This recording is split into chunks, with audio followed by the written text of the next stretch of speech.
All right. All right. All right. All right. What time is it? How y'all doing, you scalawags? I know you guys are fired up after that big win over the Texas A&M Aggies by a total of 28-20. Hmm. How about that? You know, you're here live with the mod that did pick Auburn to win that game in a way that I thought that they were going to win it. I said that Gus is going to get his head out of his ass. Although the argument could be made that he's been pretty good this year, to be fair. All right, so usually we start out by going over some stats, and we're definitely going to be getting to that. We've already got calls coming in.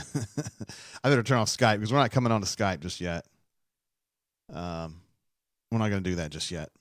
I like to go over a few things before we get started.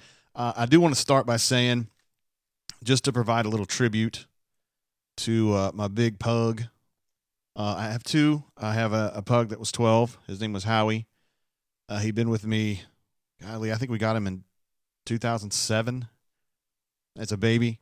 And he was a younger one for like my oldest pug named Doug, who died years ago. And he was the young guy, and then he became the old guy. And unfortunately, he died yesterday, and I was really broken up about it. Just because you guys know, I mean, you get in with your dogs, and man, it's like they're a family member. I was always laying around hanging out with Howie. I wanted to show a picture of my guy. There he is right there with his. That's Howie's the big guy there, and the little guy's name is Maverick. We just got Maverick like a 1 month ago from a really nice breeder in Moss Point, Mississippi, and they only got 1 month together, and Howie unfortunately died from complications of, I guess you could say, he'd had trouble with blood sugar regulation. Not really diabetes, just like those kinds of problems. And it finally was just too much. So anyway, pouring one out right here to Howie, my main man. That's to you, buddy. We're going to have a little party for him, I think, at the bar next week here in my neighborhood. And we're going to all have some shots for Howie. Missed that guy. Anyway, thanks for indulging me on that, guys. Okay, so big win for Auburn. I've got a whole list of things we need to go over. The bottom line is that score is a little misleading because I think Auburn was significantly better than A&M today. A&M, rallied there late as Auburn was not real worried about it, just kind of letting things go. And that last drive by Auburn was as good as I've seen it in a long time, the one that pushed them up to 28. Because Auburn lulled a little bit there in the third quarter, didn't they? And yeah, they did. They just got sluggish and weird and just too conservative. And A&M had gotten wise to the counter stuff and gotten wise to the outside stuff and were able to shut out the jet sweeps. And Auburn needed to put together a man's drive. I'm not trying to be sexist, but you guys know what I mean. I referred to it on Twitter as an emasculation drive, and that's exactly what they got. They just rammed it right down A&M's throat. They got down to whatever it was, the 8, and then Booby ran a GT counter, which is the perfect Booby touchdown, by the way, because he didn't even want to wait for his blockers. He just said, I see a hole, fuck it, I'm going. And he got through because he's a bad man. I thought it was interesting that Gus saved Booby. I mean, I think he had 1 or 2 carries in the first half. I know he didn't get his first carry until the second quarter, and it seemed like they were holding him until A&M started to wear down and then just kind of punch at him like Craig Ironhead Hayward used to do at Pitt back in the 80s. You guys know who I'm talking about. And so, yeah, AU Taxman says great play calling on that drive. I agree. That was Gus. Physical football. They paced him a little bit. Nothing fancy, just going at him. And I thought that was really, really awesome. It was good for Auburn, good for Gus. They put them up, gosh, I guess that was 28-10, I think. And, A&M, they played better in the fourth quarter, but it didn't really matter at that point. And I know it pisses Jimbo off, something serious, man. Really, really pisses him off. Because, he has to hear it now because he never beats Auburn in College Station. Corey says, was that on purpose with Booby in the first half? I really believe it was, yeah. Because they went with Shivers initially. Probably because I told you guys in the bunker that he was worried about A&M's linebackers fitting the run so fast. Those guys are really quick. And he didn't think he could go inside zone, at least to start. So he went with Shivers, who's extremely fast, and thought that he would just be able to beat those guys out wide. And he did with Schwartz and Stove for the most part. But I thought Shivers was good too. It's funny when you guys are in the chat and you use booby, referring to Booby Whitlow. Obviously, it thinks that it's a bad word, so I've got to sit there like a kindergarten teacher and okay it every time you write booby. It's kind of funny. It would help if you spelled it the exact right way, which is Boobee, but I understand why you don't. Hell, there was a while there where I was spelling it Boobie. All right, so they get up there, 28-10, and I mean, that's pretty much that. And some people say, well, they only beat them by 8. Yeah, whatever. Just some notes that I put together here. First of all, as you can see under my video there, Matthew Hill, doghouse. Matthew Hill came in for one play there. That was on that drive we were just talking about, and he aligned himself on the wrong side of the formation.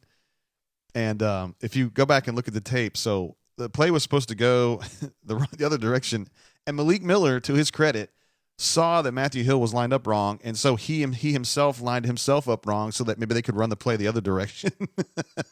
And you could see Bo look over at Malik like, you're on the wrong side, and then he points over toward Matthew Hill, and he's like, well, he's over there, so I might as well be here. And then, no, it wasn't Bo Nix, it was Joey was in there, and a timeout, and then Gus absolutely lost his shit.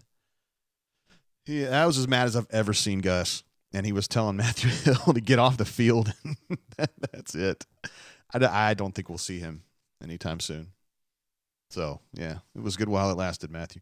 People on Twitter were like, well, I guess he's going to hit the transfer portal. I'm like, well, I mean, if he screws up in his big moment, I mean, I don't see how – it's not the coach's fault. It's his fault. Don't screw up. How do you feel about that? Thought it was brilliant to save Whitlow for later. And then his physical style was just – A&M didn't want any of that later.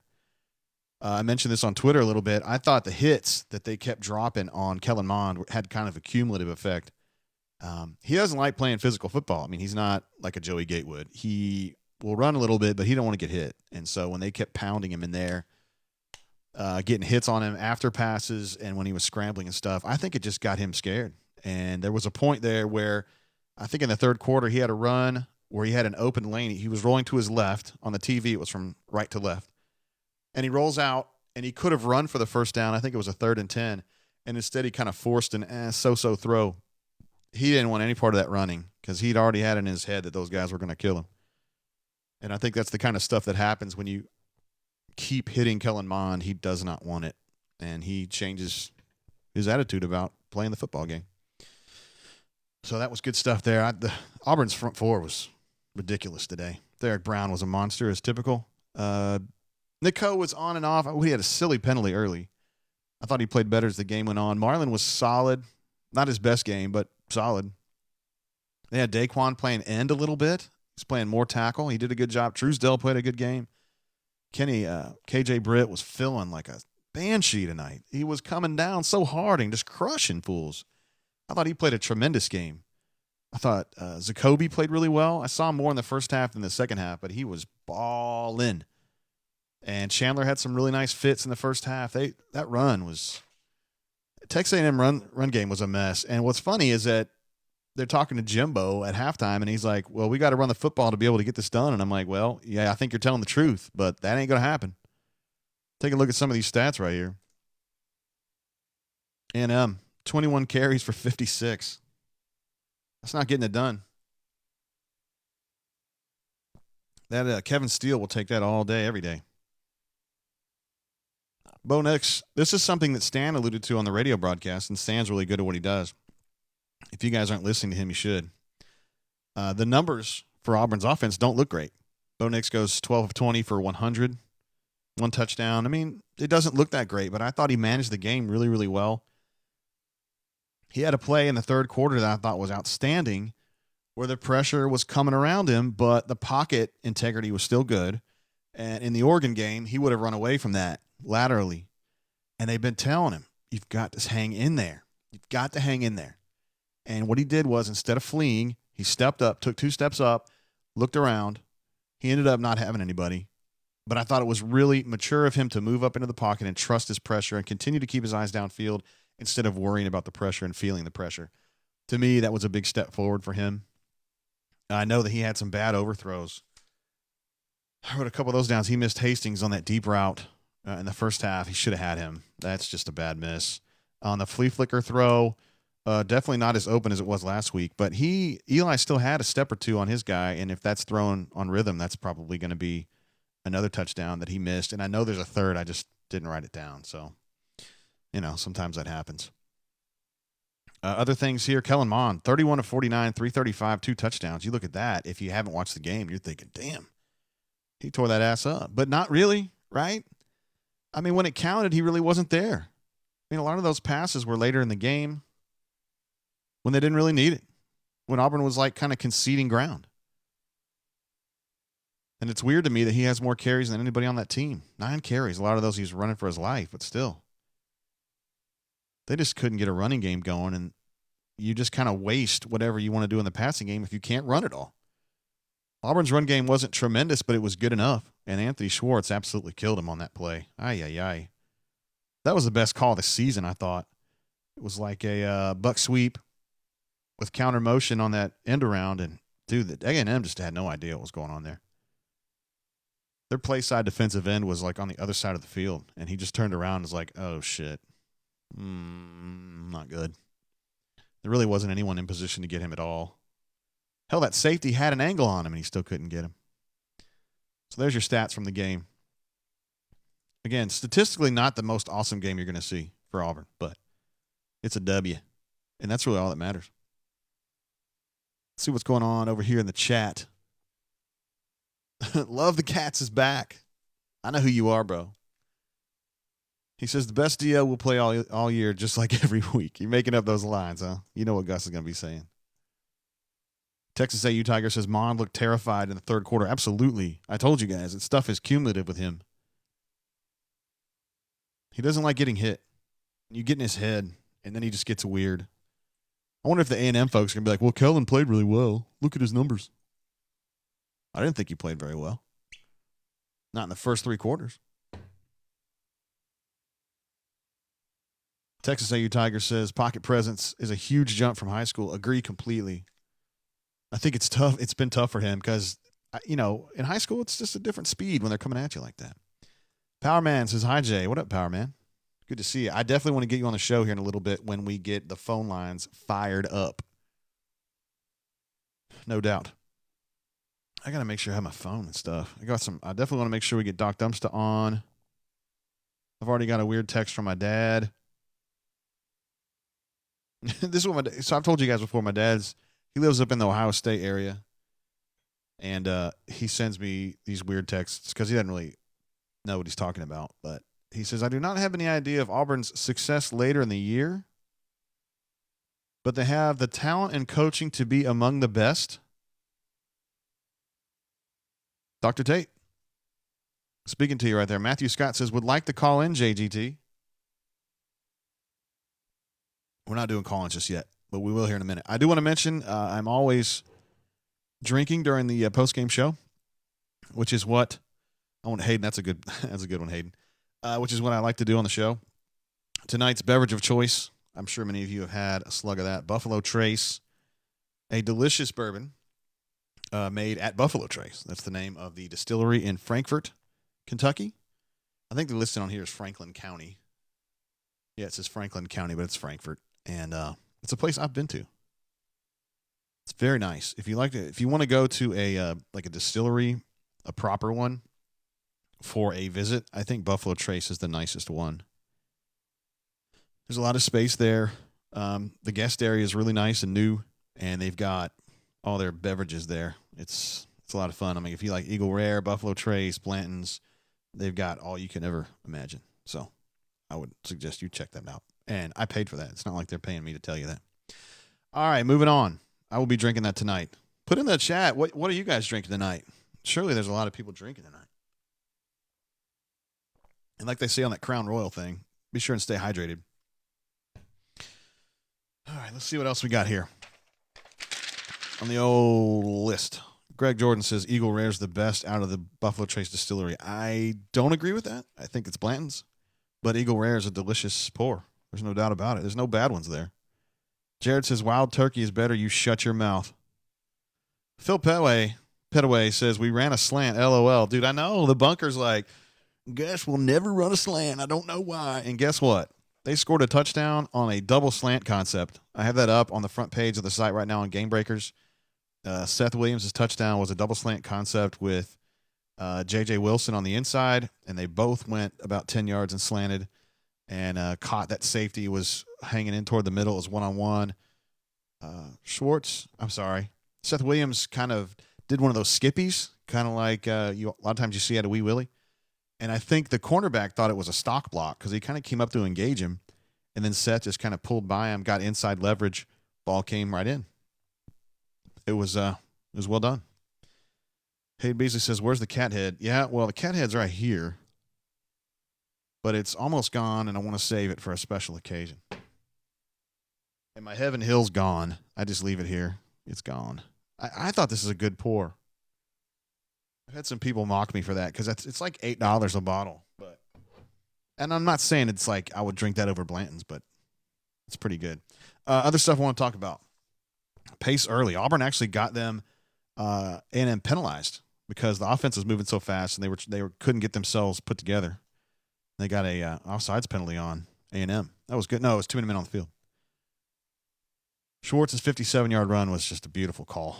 Set up really, really well. Those early third down conversions were kind of well, you guys were thinking what I was thinking too, right? In the beginning, when A&M converts on third down a first time, and the second time, and then the third time on a penalty, and you're like, here we go again.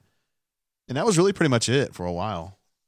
I mean, they had a few more during the game, but I think they finished 4 of 14. Is that right? Let me look at that. Third down, A&M was 5 of 14. Auburn was 4 of 12, which is not worth writing home about, but how you win the game. Joe Collison says, LMAO fresh tips. Word, man. They're not tips, though, and they're not frosted. But, yeah, I just had to get those freshened up recently. I don't like when my roots get dark. Just saying. Love the Cats, who I know is not that. That is not your name on the bunker. Says, I think JGT is high AF. No, I'm not. I'm high on life, buddy. Just sitting here drinking my bourbon. A couple other things. The Statue of Liberty play. Did you guys see that? They were going just fine in the second quarter, and then he runs a Statue of Liberty play that was a miserable failure again. And then the offense went in the tank for like the next 3 drives. And I was like, here we go.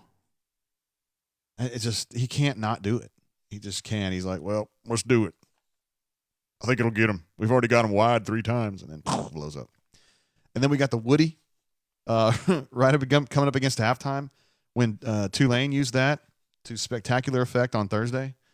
I don't know if Gus thought that was an homage. I don't think it, because he's been running Woody for a long time, versions of it. I mean, it's nothing new for him, but it was just so ill-timed in the sense that, like, everybody's thinking about it now. And that was a weird, I thought he mismanaged that late in the first half, and then he gave A&M an opportunity to get a field goal when he could have easily just put that half away and been done with it. Silly. Lots of Gatewood. I would estimate that Gatewood had 8 snaps today. Something Copper Forever says that Statue of Liberty play never works. It doesn't very often.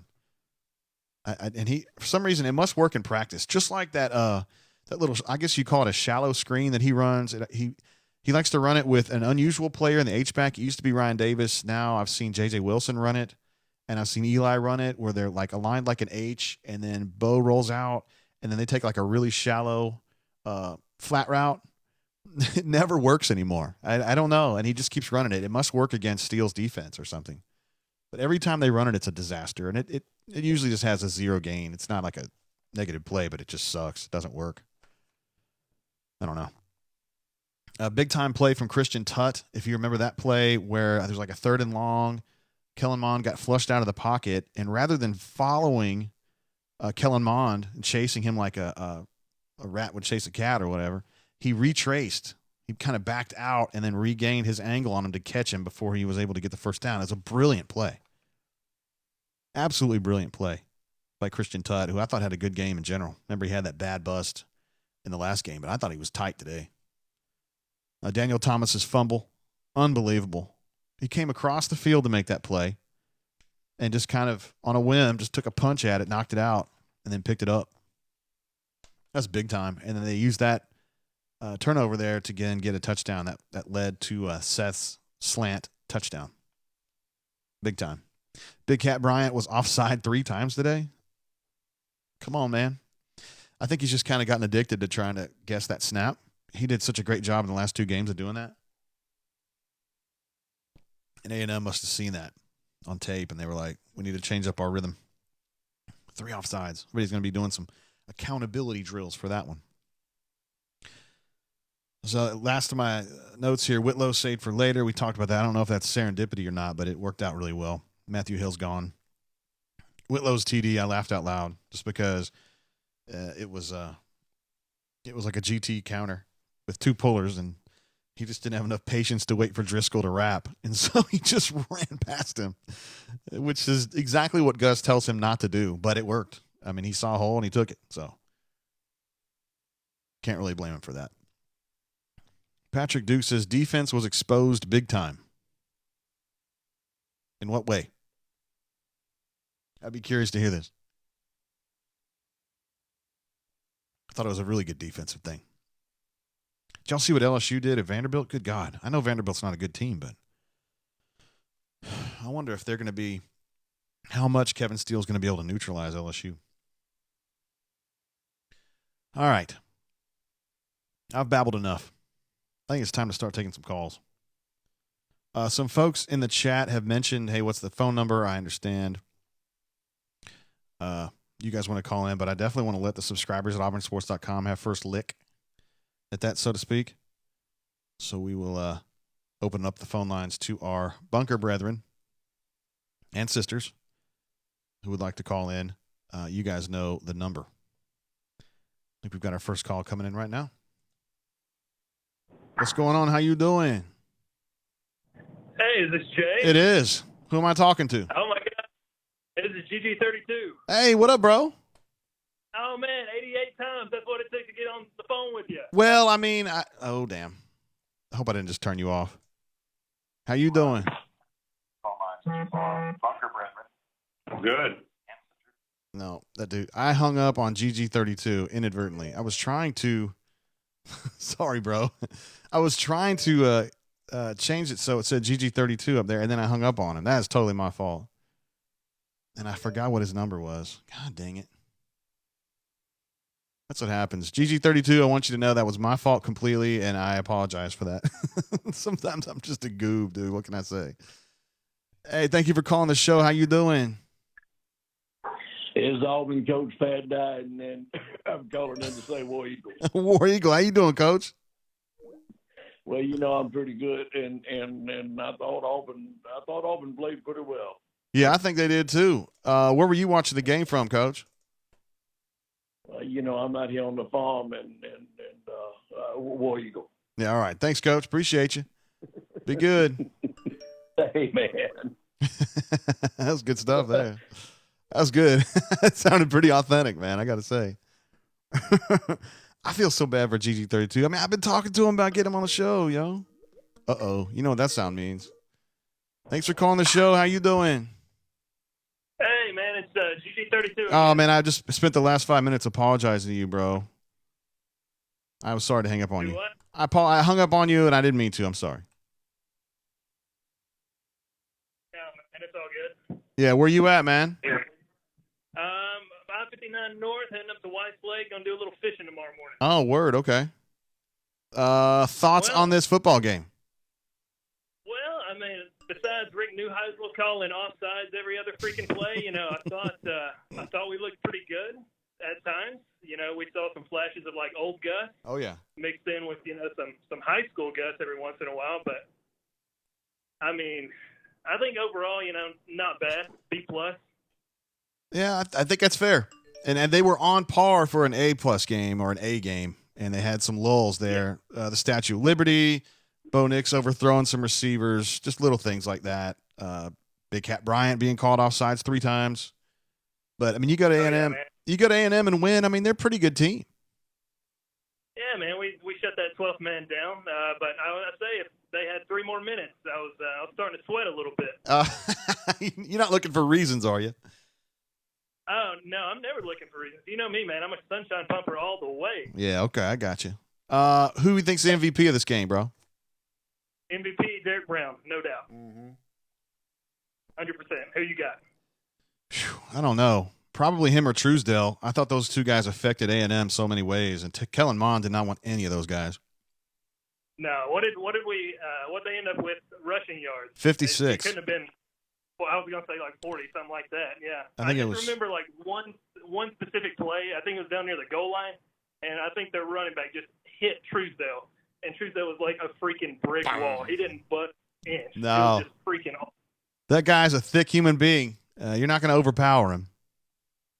No, man, it was great. The worst part of the game, though, definitely Neuheisel. I mean, he was just freaking unbearable.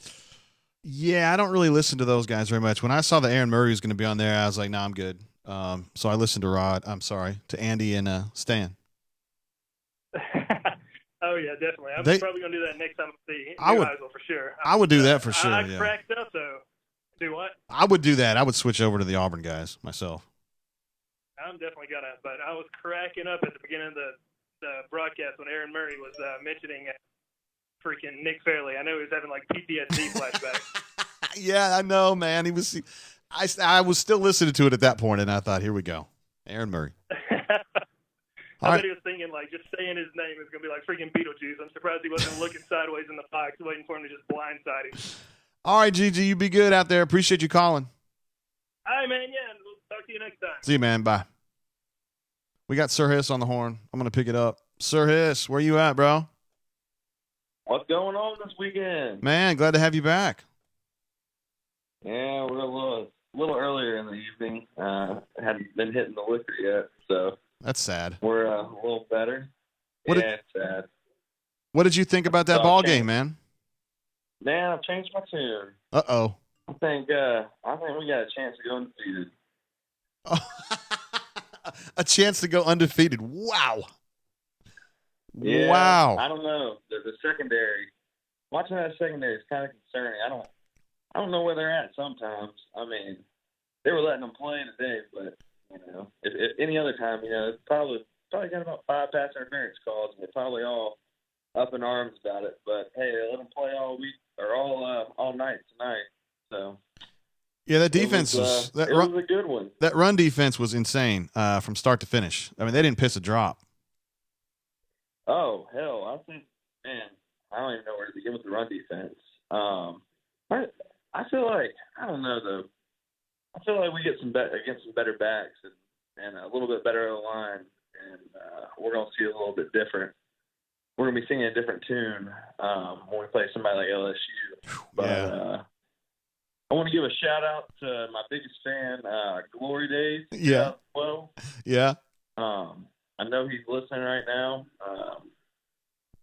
But nice one, call in and give a shout out. And, it's Auburn guy 33. He's on his bachelor party this weekend. So all right, awesome. Everybody pray for him. He's about to tie the knot. Good poster. I hope that works out for him. Yeah, me too. Hey, you're going to join me in cheering for Notre Dame tonight, right? Man, I'm sitting on the couch about to go to dinner. Waiting on the girlfriend to get ready. You know how that is. It's been a while, but yeah, I hear you. Well, just women getting ready in general. Sure. They take forever.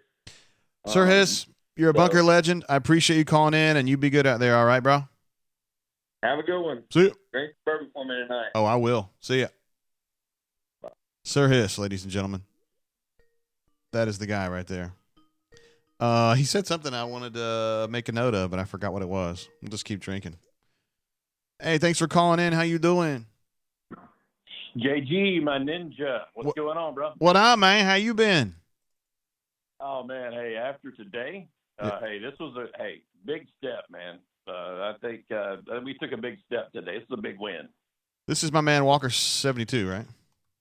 Yeah. Is it so sad now that you know my voice? Is that where we are? Well, I have a sneaky suspicion that you use your voice professionally because you have a very smooth delivery, a very refined delivery.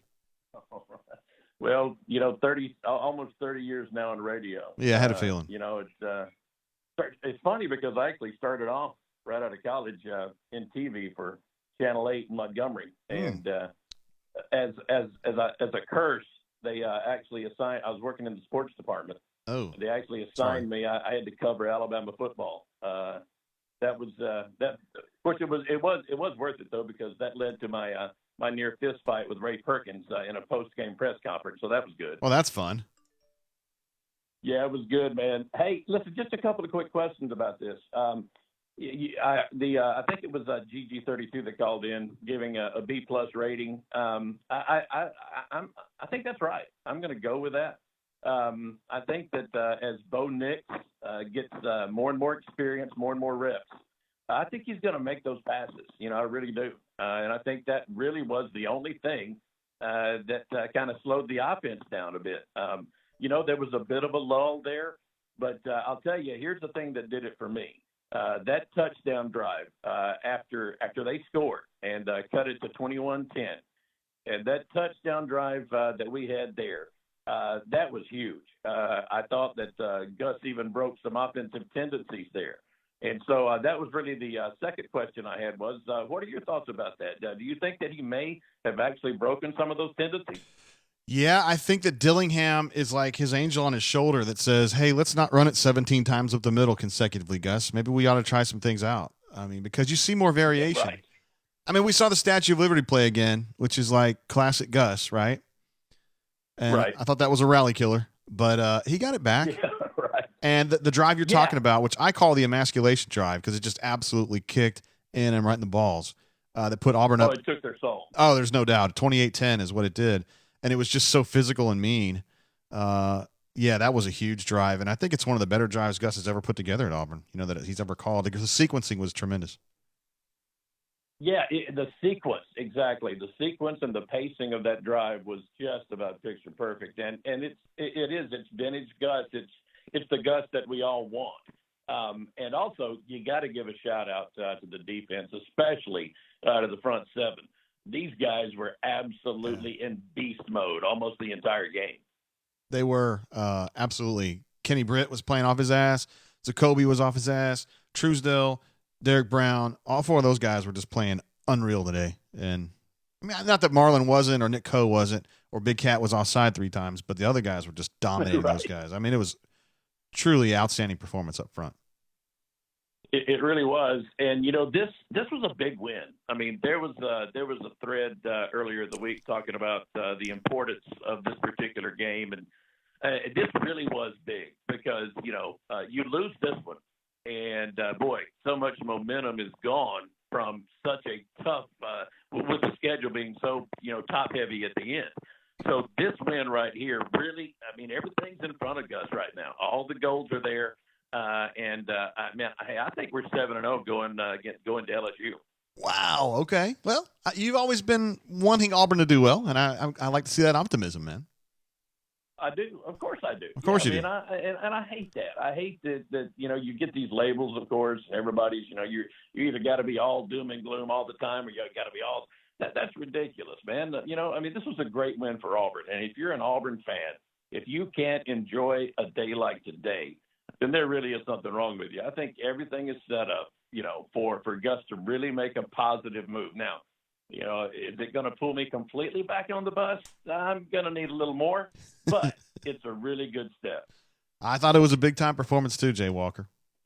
Hey, I appreciate you being part of the show, bro. Hey, man, thanks so much, and have a great show, bud. Appreciate you being part of the site too, okay?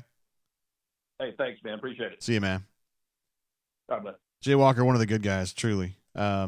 Always like a really rational poster, and I think that's good. We need more people like that because sometimes we have some irrational ones like Liger. I wonder if Liger's going to call in tonight. Liger's taking this win really hard. He was cheering for the Aggies. I know he was.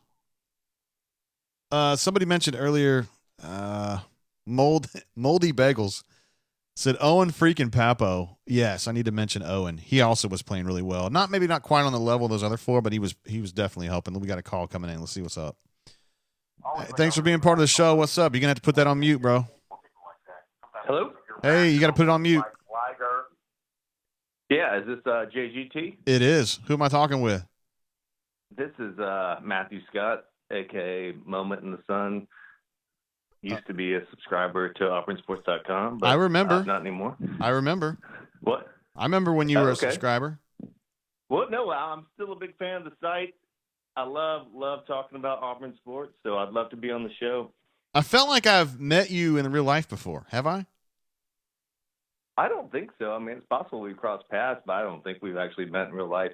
If I did see you in real life, I would say, hey, I'm not some shy, bashful little guy. Do you, I definitely would say, hey. Do you drink up at the tipping point occasionally? I've definitely been at the tipping point, but not in a long time. Oh, okay, so okay. If you've been there, if you were there a few years ago or something like that, then yeah, I definitely may have crossed paths with you. Word. That's actually, my spot. I met a few sports writers there, so maybe I feel like if I saw you though, I would have said, hey. So maybe you did see me and you shied away. So I don't know. I wouldn't know what you look like, bro. I'm the one with the frosted tips, not well, you. I posted my picture. I have posted my picture on the bunker a few times, so maybe I thought that you knew what I looked like. So, gotcha. Tell me about this victory, man. What you think about it and what it means.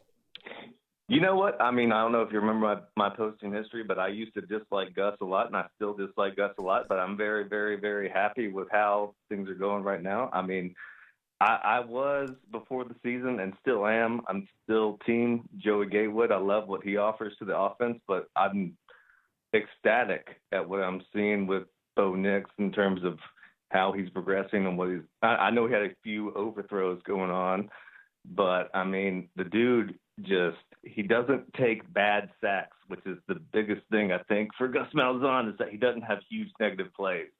And I think that's what separates him from this offense from last year. Like, Jarrett Stidham took huge bad sacks, and Bo Nix finds a way to get out of them. So yeah, I love it. That's something that Gus has mentioned to me before, that he really likes the way that Bo, like you said, avoids negative plays, which when we were talking about it 2 or 3 weeks ago, it seemed like a pretty minor thing. You know, like when I would tell the bunker, hey, he really likes that he stays out of negative plays, they're like, well, it'd be better if he would go ahead and do some positive plays. But that is a very helpful thing. No, I understand. I just there was a couple times I was watching the game today, and I was like, man, that would have been 2nd and 19 if that was Jarrett Stidham, but it was 2nd and 8 or something with Bo Nix, and it's just a major, major difference. And then, I mean, at first, I remember when I was watching his high school highlights. I know I'm a nerd like that, but I was watching his shit, and I was like, oh, he doesn't have a huge arm, but my God, that kid can throw the football without having to whirly bird himself to the ground like Sean White. He has a huge arm. I'm really, really, really impressed with everything he's done the first 4 games or whatever. So I was suspect of him, and I still like what I see from Joey Gatewood. I can see why there was a big competition. I personally think that Joey Gatewood's better for Gus's, offense or whatever, but I'm very happy to see Bo Nix mature with each game that we watch. Yeah, he's been good. I mean, he misses those deep throws too often, but I mean, then again, he just turned 19, so. Yeah. So, I mean, what do you think about obviously the defense is good, but I mean, do you think there's any weaknesses going on there, or do you think there's anything to be exposed, or are we just? I mean, sometimes I think that. I mean, being the homer that I am sometimes, I think, oh, my God, we've got first-round players at every single level of the defense, but sometimes we make some silly stuff happen or what? What do you think is going to happen? Like, let's say we face LSU. Who do you think is going to be picked on? Right. I think it's going to be Tut. I don't think Tut's very good in coverage, and I think he can beat particularly on verts, and LSU likes to do a lot of things like that with 4 wides, 5 wides. So I think he's going to be the guy they're going to pick on. Hey, Moment in the Sun, listen, are you going to come back to the site one of these days? Yeah, I mean, yeah, of course. I mean, I will. I'm just sort of, sometimes I find the site a little distracting and I've got stuff to do. I posted too much. I'd love to, ravel routes with Bryce a little bit more, but sometimes I don't want to. Yeah, I get it. Well, man, if you ever want to get back on, you holler at me via email. You know where to find me. All right. Well, it's good talking to you. See you, bro. Peace. He did sound like he was breathing heavy, but I don't think he really was. I think it was just maybe the way the phone was positioned on him or whatever. Brennan Lowe says, don't talk bad about Tut again. Look, man, I've been on the Tut train since last year. He's like my favorite player out there on defense. I just think that he's not great in coverage as much. He's more of, he's like he's an outside linebacker is really what he is. And if you guys remember a long, long time ago, he was like Alabama's He was one of the guys that Alabama really thought was going to be like a 5-star super stud. And as he got older in high school, he didn't really speed up. He was fast, but he wasn't elite fast. And Alabama kind of passed on him because they just thought, hey, he's not going to be a fast switch guy, and we wanted him to be outside. And he's not going to have the speed to be outside, and Auburn kind of repurposed him as a nickel. So he's a really good player and a guy that Saban liked a lot. Let's pick up Lewis here. Lewis, what up, bro? How'd you know it's me? Because I got you set up on the Skype. When your number comes in, it says who it is. Oh, that's badass. Because you're a platinum member. What you doing? I'm doing a show. What are you up to? I'm sitting in my garage. I'm quarantining myself from my daughter because she's been throwing up. Ooh, it's not like a Linda Blair situation, is it? I don't know. My son had it, and then he started getting better. Then she started, and I said, you know what? I'm heading to the garage. Sorry, I was gonna ban a user in here who's like talking a bunch of Gators junk. We put him in timeout, bro. Do it. Yeah. Anyway, your thoughts, Lewis? On oh my God, what just happened? Your thoughts on this game and what it means going forward? I'm super excited. I thought the play calling was phenomenal. There were a couple times where we went stagnant, but on the drives that mattered, I thought Gus dialed up some old Gus. And then one of the guys on defense that continues to kick ass when he's in the game is Truesdale. Yes, and I was wrong about that.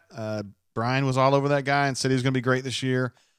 I didn't think he had the motor to get it done, and he has proved me wrong, and I just got to eat some crow on that one. Tyrone Truesdale's been outstanding all year. Well, and I kind of thought, he's kind of a bit player, but now I don't feel quite as worried if Derek Brown does, need a little bit of time off to heal up. Yeah. Because I think Truesdale showed he could handle it. Does he lead the team in sacks? I don't know the answer to that. I would imagine it's probably Marlon at this point. Okay. But I don't know that. I don't have it in front of me. But Truesdale's been so crucial, man, because like you said, it gives Derek a chance to get a breather, and then Daquan, number 44, has been pretty good in there too. So that gives you 3, and that's the minimum number you got to have. They would love to see Connis be better. He just isn't there yet. And Connis is the guy that they wish would be better. He would be the 4th guy. But he just gets pushed around too much. Yeah, and I'm really surprised Daquan is able to even be out there right now. But the fact that he is has helped a lot. I saw him playing defensive end a couple times. Yeah, I did too. Early in the game, he was switching out there going wide. And Daquan's a really physical, tough player. He's just not quite where Truesdale is right now. And it's probably just because he's lacking explosiveness due to the injuries he's had, but there's still a chance he could be a really good player. They're going to need him big time next year. Oh, that's for sure. No doubt. Lewis, do you think they're going to be able? Do you think they'll be able to go undefeated into LSU? Into LSU, yeah, I think they can. I don't. I mean, what is Florida? Maybe the biggest hurdle. Yeah, I would say so. You got Mississippi State at home, and then you're at Florida. Is what you got to do, and then you got the Gus Bowl. Yeah, I think they can go into LSU. I think LSU's a damn bust, although. Yes, I agree. I overlooked them a little bit early in the season, but they look really, really good right now. I have no clue how Ed Orgeron is able to have that team running like that, but his players love him. Well, the way he's able to do that is he hired really good coordinators, guys that were a little younger, and that's good on him. Yeah. Mm-hmm. Yeah, I still can't believe Ensminger's the court. I know they brought in the passing guy, but right.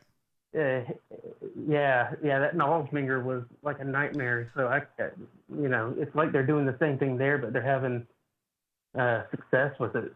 I know, man. Sometimes people get better. Maybe not in Muschamp's case, but in other cases, like Bill Belichick or something. Yeah.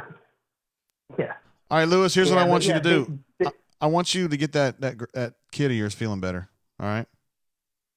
My wife's got her right now. She actually fell asleep, so I'm good. Oh, okay. Are you drinking tonight? Yeah.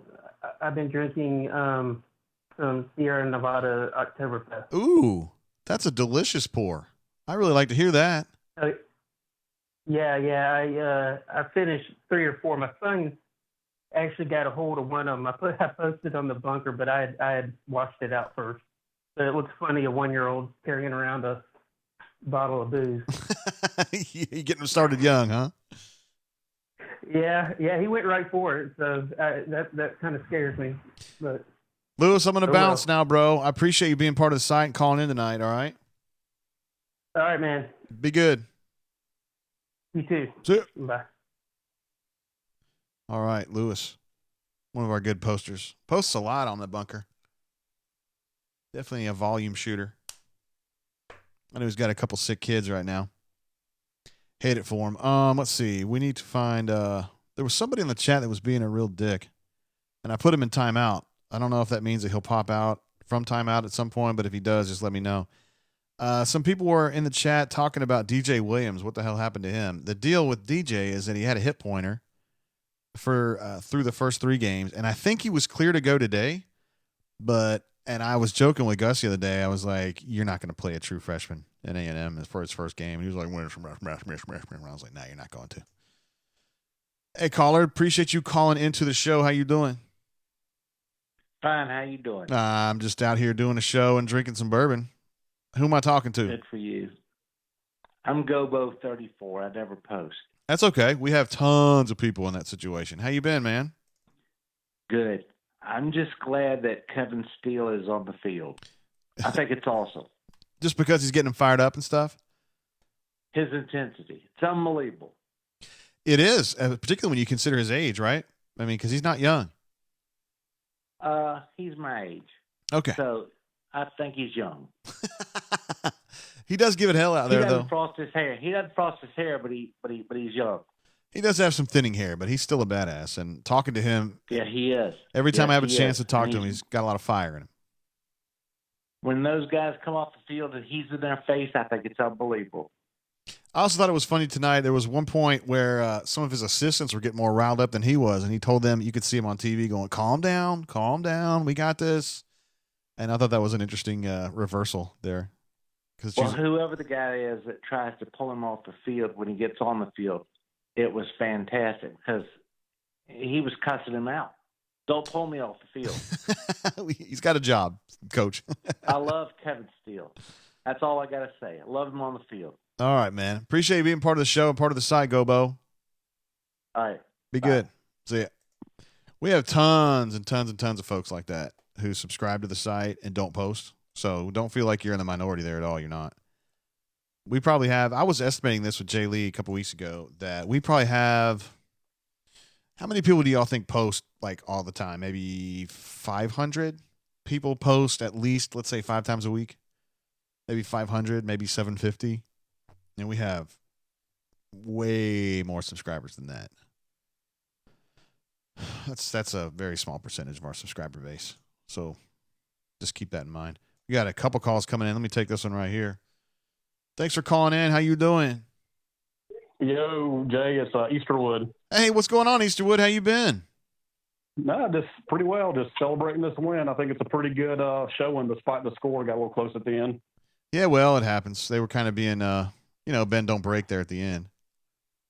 So I was really impressed with the play calling, despite everybody giving Gus a hard time. He really negated the average offensive line by calling some things that were a little different than what we've seen before, going to get some tendencies. No, I agree 100%. I thought this was a really good game call for him. The sequencing was tremendous. He got into a really weird rut there after the Statue of Liberty play that lasted until the third quarter when they had a big drive there in the third. I guess Daniel Thomas kind of set that up, but And the other thing was he didn't do weird substitution things like he's been doing in the past. Like he's kind of got all that rut too. Yeah, he has. I think Dillingham did that shit. If you don't know my Really? opinion. Yeah, I think Dillingham was like, look, man, we got to roll with the same 11 and stop the defensive substitutions. But Swartz really gets the defense spread out a little bit, kind of keeps the running game kind of open, which is we haven't seen the past couple of weeks. Yeah, he was good. He was good. All right. Well, that's all I got to say. Keep doing the good work, man. How many shout outs do you have now officially? Is it 3, I think?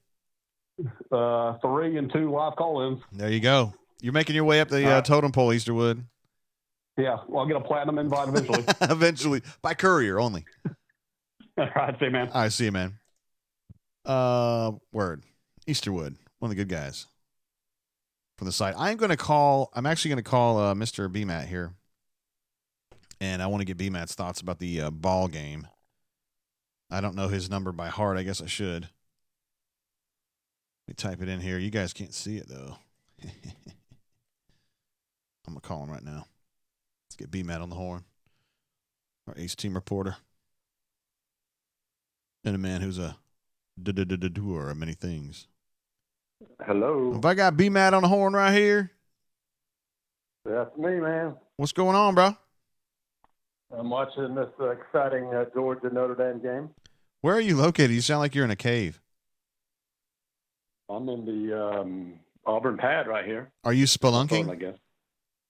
No, not in the cave. Okay, you're pulling for the Irish tonight, right? I don't care. You should care because the Georgia fans are insufferable when they win big. That's okay. What did you think about that game tonight, B-Matt? Well, I don't think the details necessarily matter that much. I think what matters is that Auburn went on the road, won a big SEC game against a quality opponent. I just think that was a big, big win. And the defense played outstanding, especially against the run, holding Texas A&M. I think it was 54 total yards, 56 rushing yards. It's just outstanding the way they shut them down there. And, offensively, had Bo not overthrown, I think, 3 potential touchdown passes, that probably would have been a blowout. I mean, they really looked really good in that fourth quarter drive they put together where they finally were able to start running the ball more consistently, and Jotavius Whitlow sort of got it going. That was a big-time championship-like drive. I was really impressed with that. Yeah, that was a huge one, man. I agree completely. Defensively, who was your MVP on the defense? Derek Brown was incredible. Was quote-unquote questionable or day-to-day or whatever this week. No doubt he was playing. And, to come up in that game against that opponent with career-high 3 tackles for loss, career-high 2 sacks, had, I think, 2 pass breakups. Just an amazing performance by him. And he's a surefire first-round pick and a leader on that team. Just played terrific. I think Auburn's defensive line controlled that game. And the offensive line sort of took control of that game in the second half. Yeah, for sure. Okay, so what letter grade would you give Bo Nix? He did some really good things. I thought he had some good throwaways. I thought he stepped up into the pocket more comfortably, but he also missed, man. He missed some really good deep throws that he could have had for touchdowns. Yeah, 12 for 20, 100 yards, 1 touchdown. Most important thing on the road, no interception. Yeah. I would still give him, say, a B- for it. It wasn't incredible, maybe a C+, but when you go on the road for the first time in your career, true road game, beating an SEC team, a quality SEC team on the road, I just think that's big time for a true freshman quarterback. So yeah, I'd say a B- for him. And he did miss some potential touchdowns, some throws. I think all 3 of them were overthrows, so the adrenaline was pumping. Yep. But I think if he gains more experience, he'll settle down more, and he'll put those throws right on the money in the future. So. I was impressed with Bo Nix and how composed he was, how he played. He had some crucial runs too. He ended up with 12 carries. I think he was sacked 1 time, if I'm not mistaken. So that was 11 carries going forward, and that made a difference. I think, in opening up the running game and opening up some holes. And he had some big running plays too, especially on that third down run there at the very end to clinch it. I mean, he made plays when Auburn needed to make plays. Does this win here change how you feel about what they can do here? Because we talked on the rundown Friday. They've got to win 2 of these 3. Well, they've got 1 down now. You've got a home against MSU, and you're at Florida. Do you think they can win both of those now and just kind of sweep it and go 3 for 3 in this middle section? Now I think they can. Now that I've seen them against a quality opponent on the road and I've seen them play well, this changes how I feel about this team now. Wow. Doesn't make me think they're ready to beat LSU, Georgia, and Alabama, but they don't play those 3 teams until later on in the season. So right now they come home against Mississippi State. That's certainly a winnable game. Mississippi State's an average team. Had a nice little win over Kentucky at home today. but it's a team Auburn should beat. And then they'll be ready for another big road game at Florida. And I think Florida is another quality opponent. It'll be a top 10 battle. It'll be one of the top game, maybe the game of the week. I haven't looked at the schedule. But I think Florida's also a team that Auburn can play with and will have a chance to beat too. I see them similar to a Texas A&M type team. I don't think they're unbeatable powerhouse. I don't think they're Georgia, Alabama, or LSU right now. And then they get a week off. That's true. So if they can come out of that stretch with a couple more wins, you're headed into mid-October with no, undefeated, and the possibility of getting to November, which you need to, with maybe just one loss or incredibly maybe without one. We'll see. But that's where Auburn needs to be to have a chance to compete for championship. They need to get to November against Georgia and Alabama with one or less losses. Yeah, this is a big win for Gus, though. This kind of affirms his ability. Like the things that we've been telling the bunker that we've kind of seen about Gus, where we think he's less messed up in the head about things. I think now this kind of proves it, because this is a very well thought out game plan, and he actually sequenced his plays together thoughtfully. He did, and it would have been such a bigger game for the offense had Auburn hit some of those big plays, and they will hit those plays as the season goes on. And you saw the difference that Anthony Schwartz made for this offense. Had the big run. He was wide open for that long pass. And I think you're going to see Auburn get the ball to him more and more as the season goes on now. Yeah. They're going to find a way. He's a playmaker. They're going to give him the ball more. And I think offensively you'll see Bo get more comfortable and Gus have more trust in him, and they'll be able to do more there. I just, this win changes things for me. It's the difference between this team being 7-5 to having a chance to win 10 or more games. That's how much difference to me this win meant. I think the folks wish it was still triggered BMAT, but you got to change with changing market conditions. You know what I'm saying, BMAT? That's right. Well, I mean, I just try to be real. I mean, if I don't like something about a game or a win or a loss or whatever, I'm going to say it. And if I'm impressed and I like it and I have more confidence about the future, I'm going to say that too. Yeah. B-Matt, appreciate you being on the line with me, bro. Oh, yeah. Enjoy it, bud. We will keep it real. And please, seriously, do what you can to support the Irish tonight, okay? Yeah, I'm just not a Notre Dame fan. I just can't support either team. But I may flip the channel and watch something else. It's Georgia. Yeah, I don't care. Goodbye. Later. That's it.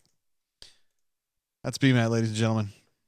A tremendous beat writer. It says, what did Matthew Hill do? Matthew Hill lined up on the wrong side on the one play that he's been actually practicing and repping in practice. Yeah, that's the problem. And he was in there for a very specific reason on a very specific play that he repped in practice, and he lined up on the wrong side. And I give Malik a lot of credit for flipping his own side where he was going to run it to try to help the situation. But they called timeout, and Gus really let it rip. I want to show you this. This is something that I thought was just absolutely hilarious. I laughed out loud when I saw this. I don't know if you saw this. This play right here. This is Boobie Whitlow. I can't really telestrate it for you, but this is Boobie Whitlow. If you can see him, he's in the one gap, what I would call the left side A gap. And you see how he's aligned in front of the H-back? He's here because his job on this play is to blitz pickup, and they're going to blitz. It's a double A blitz. It's like a run blitz coming through the both A gaps. And they were worried that Boobie wouldn't be able to pick up his guy. So they aligned him in the gap so that he couldn't miss the fucking block. I thought this was so funny, man. Anyway, I've never seen that formation from Auburn, from Gus Malzahn ever. And the only reason he did that was to kind of prove to Boobie, if you can't make your blocks, because he missed a block really badly in the game last week, I will have to treat you like this if you don't make your blocks. And this is just pathetic because obviously it signals to A&M what's coming. They know it's going to be a pass now. And it just kind of emasculates Boobie a little bit. I got a kick out of that one. I can't wait to ask Gus about that. Oh, man. All right, so B-Matt. Let's see. I was texting out a few of our popular callers. I know people want to see Doc Dumpsta on the horn. And we also were trying to get up with did he make the block? It didn't really matter in that play because they came through. It was a double A blitz, and there was just too much going on. I think he did okay, but I don't remember specifically if he made his block. He was overloaded, and there was no way out. on that one. All right. I do want to try to get Stretch on. See, Stretch was going to call in tonight, but it's hard when I have all these numbers coming through and it's just a big pile of numbers. That's the problem, Stretch. I want to get through to you. Let me see if I can call up the doc. See if we can get him on the horn. I know you guys love the Doc Dumpster. We'll give him a call. See if he wants to pick up tonight. He's always a popular caller. I don't know if he's at the Diamond Rio concert tonight or not. Maybe we went out to see Joan Jett. Foreigner. No, I didn't get through to him. We'll take this call. Hey, caller, thanks for calling in. How you doing? What's up, JG? Who I got? Hey, it's Dope Did That. How you doing, man? Hey, man, I'm having a wonderful Saturday, man. Got a W. So you know how I'm feeling. More damn eager to the list. Yeah, man. Hey, I also appreciate you being a part of the site now. Yeah, man. I've been going through some phone issues, man, so I don't necessarily have it handy how I did at first when I first started. So can't really post at the moment, but I'll get back more active. And it didn't seem like Kent State was the reason to call in last week. Yeah, I understand that. Great as usual. I understand that. Your thoughts on this game and does it change your opinion? Like, do you think they're going to go into LSU game undefeated at this point? Well, like I told you a couple of weeks ago, JC, I don't really count up, man. I take it week by week. We did look really good from a coaching standpoint. Gus gets involved. I'm surprised to say that myself. Gus gets game ball. He did a hell of a job. I think once October starts, that's when we can get the real grading system. These games right here were just warm-up games for us. I expected to be Texas games, but they weren't. It wasn't as big of a win as we made it out to be. But Denver always. Yeah, Dope. I'm sorry you're not coming through as well as I wish you would on the horn, so I'm gonna have to hang up on you. But I know you're saying you're having some issues with the phone, but it's not able to hear you as well as I'd like.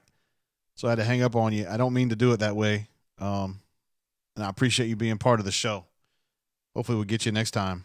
Doc texted me in and says he's got his phone now. So we're going to give Doc another try. I know you guys love having Doc on the phone, and I understand why. Let's see if we can pick him up here. So I got to dial this in. Not letting you guys see the number. I don't want to give that out. I bet he'd get blown up. He's like a celebrity here, yo. I think he's with some other bunker posters, too. They'd be having like a little party or something like that. Who I got on the phone here? It's Doc Dumpster, buddy. What's going on? Get ready. What up, Doc? What's up, man? How you been? Dog, I tell you what, buddy. I'm going to go ahead and tell you right now, what a freaking win, baby. What a win. Yeah, that was huge, right? Beat that ass, too, right? Let me tell you something. I picked us to lose, I think, to the tone of 16-6, and didn't we hang about 28 on them bitches? Indeed.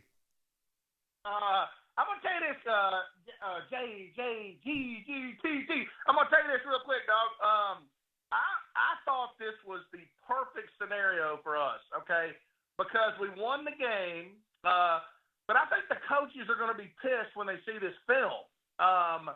We offensively, I thought we were okay. Defensively against the run, we were freaking insane. Mm-hmm. But against the pass, we made Kellen Mond look like freaking Dan Marino. Yeah, that's true. And so I think that is what I just thought was I think it's just a great game to win. To go to College Station and win, which I didn't think we could do, was great. I mean, what was your kind of thought? Yes, I thought they were going to win the game, but I wasn't. That's what I said in the pick'em, but I was not as confident in that maybe as I should have been. I wasn't. That's right, dude. Kudos to you. That's right, dog. You were the one pick'em that said advantage Auburn. Kudos, dog. Yeah, I just had a feeling that Gus was going to pull his head out and be smart about it because I think Dillingham makes him be smart about it. And sure enough, for the most part, they were pretty smart tonight, right? I thought, listen, I'll tell you the biggest stat of the night, which I don't know if anybody, I hadn't heard as much of the show as I want to, but 0 turnovers is mother freaking daddy central. That is huge. That is that, if Texas A&M doesn't turn the ball over that one time, there's a chance they don't lose. It's just the 0 turnovers is freaking huge. Yeah, you got to give Bo Nix credit. I know his numbers didn't blow people out of the water. I mean, 100 passing yards, but no turnovers, and he made some really good decisions with the ball where I think a lot of inexperienced guys would have tried to force things. He just kind of lets it go and lives to go another day, Dude, freaking right on, Kitty Lover. Let me tell you something, dog. Bo Nix, I love Nix. Now, I love Greatwood's ass too, but I love them both. But Nix has got the intangibles. He just now I don't know how good or great he is. I don't know what his ceiling is. I have no idea. But Gus's press conference, which we do need to talk about before this conversation leaves, the moment is just never too big for Nix. That son of a bitch can handle anything. He's a bad man, and they gave him a chance tonight, Doc. I know you're pretty happy about that. Oh yeah, dude, listen. Him running the ball. He started the game off running the ball. I'm a little concerned about our offense. I guess I kept saying, how come Kellen Mond is completing these passes and we can't complete these passes? I don't understand that. I think that's our offensive system. I don't think that's a quarterback problem. But it was just a freaking great win. I mean, it's something I didn't see coming, and I think we've got to gear up for Mississippi State next weekend. I think our fans and our bunker guys are going to say, hey, this is a win. I think because of our offensive situation, I think every game, like I say, is a winnable, losable. Because I just don't know how good we are offensively. But what a great win. I think we're getting better. Did you see that Coach Hunter referenced you in his Know the Enemy piece? Yeah. Yeah, that was good. He said winnable, losable, man. Yeah, and listen, and with our offense, now listen, if we had Tuscaloosa's offense, if we had their 5 receivers, then you negate there's some winnable losables that are certainly just winnables. But we just don't have the offense yet. Now we may get it. I'm not saying we don't have it. We might not have it in 2 weeks. But we just got to do a little better job offensively, if you know what I mean. Yeah, definitely. But with Bo Nix just avoiding the turnovers, Booby not fumbling, that's a step in the right direction on the road. Would you agree? Oh, and let me tell you, let's give Gus Malzahn some props here, okay? First of all, let's talk about the start of the game. Freaking, what's his name? Chevy Poo and Schwartz are getting the ball, okay? We've got probably between 4 and 8 players on our team who are freaking just house call city at any chance they get an opportunity. There's 2 of them right there, okay? There's 2 guys that can take it to the house at any time, and Gus got him the ball, which was just amazing to me. And then let me tell you about Gus's press conference. Did you get to see it? No, I did not. I wish I could have. Well, wait till you see it. It's freaking incredible. The end of the his last comment, he mentioned Shedrick Jackson has been hurt, and he's our best blocker, okay? Well, the guys on the bunker, including myself, all these guys, okay, basically 3 years ago, Gus would not even have admitted that Shedrick Jackson was even on the team, okay? I mean, let's be honest. And he starts talking about how Shedrick Jackson's a blocker. He's been hurt. We don't. This is a new Gus. I mean, it's almost like he wanted to sit up there for an hour and a half and answer questions. Well, it was a big win. It was a big win. Yeah, but I also think Auburn has hired. I think they have sent a PR agent to Gus. I think ADAG. Somebody went to him and said, "Hey, Gus, here's the deal. You're not getting to the fans. Why don't you listen to this person?" Because he was his press conference tonight was the best press conference he's ever had. Damn, I hate that I missed that. Oh, don't worry. I'm sure your buddies there, all you guys from Auburn Sports. I mean, you're going to get it. Yeah. What's going on in the land of AuburnSports.com? And I've missed a lot of the bunker tonight. Is everything pretty smooth? I would say so. Yeah, we had some, a couple people being stupid, but that's just par for the course. did you hear about our Kent State Golden Flashes, bitch? What'd they do? Dude, they freaking tore the shit out of Western Kentucky or Western freaking somebody. I'm sitting there reading the bunker with Papa Bear on Thursday night, and the first 700 posts are all freaking about Tulane. Oh. I finally get it that the bunker loves Tulane because we beat Tulane. Yeah. So they're going to root for Tulane. So I'm like, dude, if that's the game we're playing, you know what I'm doing, Coach? Kent State City, bitch. That's what I'm doing. That's a big win. That's what this son of a bitch is doing. But I will say this, and I hope that you call freaking our buddy Stretchy Poo tonight. Yeah, that's the goal. Stretchy Poo nailed this about a week ago. He said, run freaking Knicks. And we started out the game running him some, and it helped a ton, didn't you think? Absolutely. There's no doubt. And I know you're a big fan of that. I know that. Yeah, I just want somebody to run. Okay, so and I thought, and Stretchy Poo said this, and he just freaking nailed it, literally. But it was a great deal. But listen, I totally appreciate you having me on, Coach Tate. And anything else we got to go over? No, I don't think so, Doc. Well, listen, dog. Hey, I will catch you next week, brother. Let me tell you something. I've already told you 100 times. You're the best in the business. This site is great. Keep doing what you do, dog. Appreciate you, Doc. Peace. Doc Dumpster, ladies and gentlemen. A true phenomenon and a big-time star at auburnsports.com. The chat here on YouTube is it's hopping. A lot of Doc fans out there. Lewis makes reference to the Kent State Golden Showers. I just kept wanting to call them that. I was afraid if I said that on the bunker, I would get in trouble. I don't want to do that. I just don't want to. I don't want anybody mad about that stuff. I don't want to be the guy that says something inappropriate that gets in trouble because there's just no need for it. We'll let somebody else do it. Agonza says Captain Bo Nix just retweeted or just tweeted.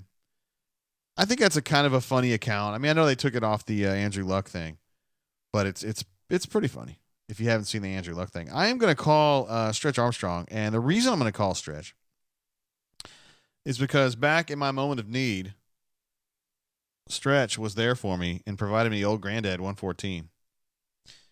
And he's been trying to get on the horn, and I just don't know his number when it comes through. So I'm going to call him directly here and get him on the horn. I want you guys to see the number here. Secret. If I dial the wrong number and somebody picks up and they don't know who it is, we'll just go with it. Be like, you're live on the air. What's up? I like it when it rings like that. I wish it would do that every time.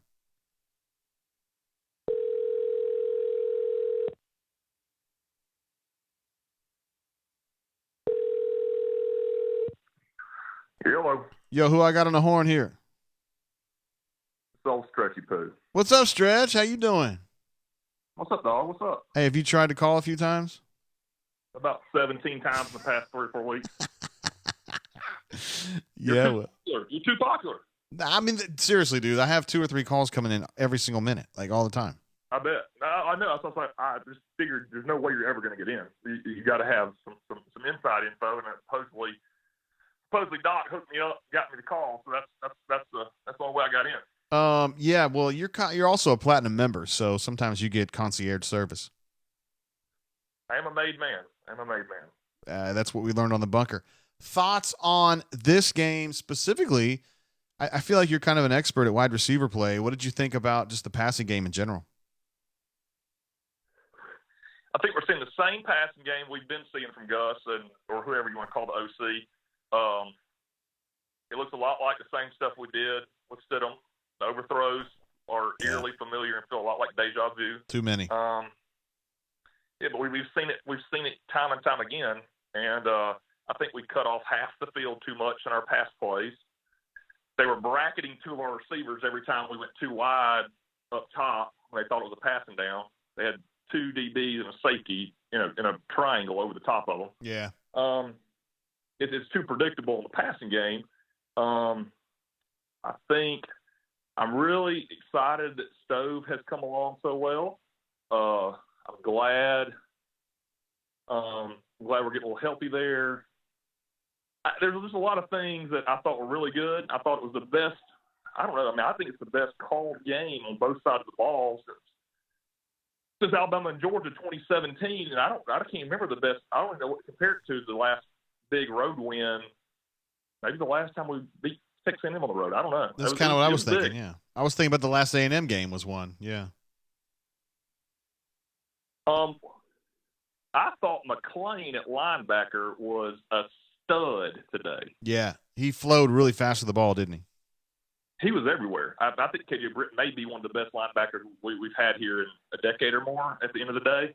But I was happy to see McClain and give us a little bit of depth there.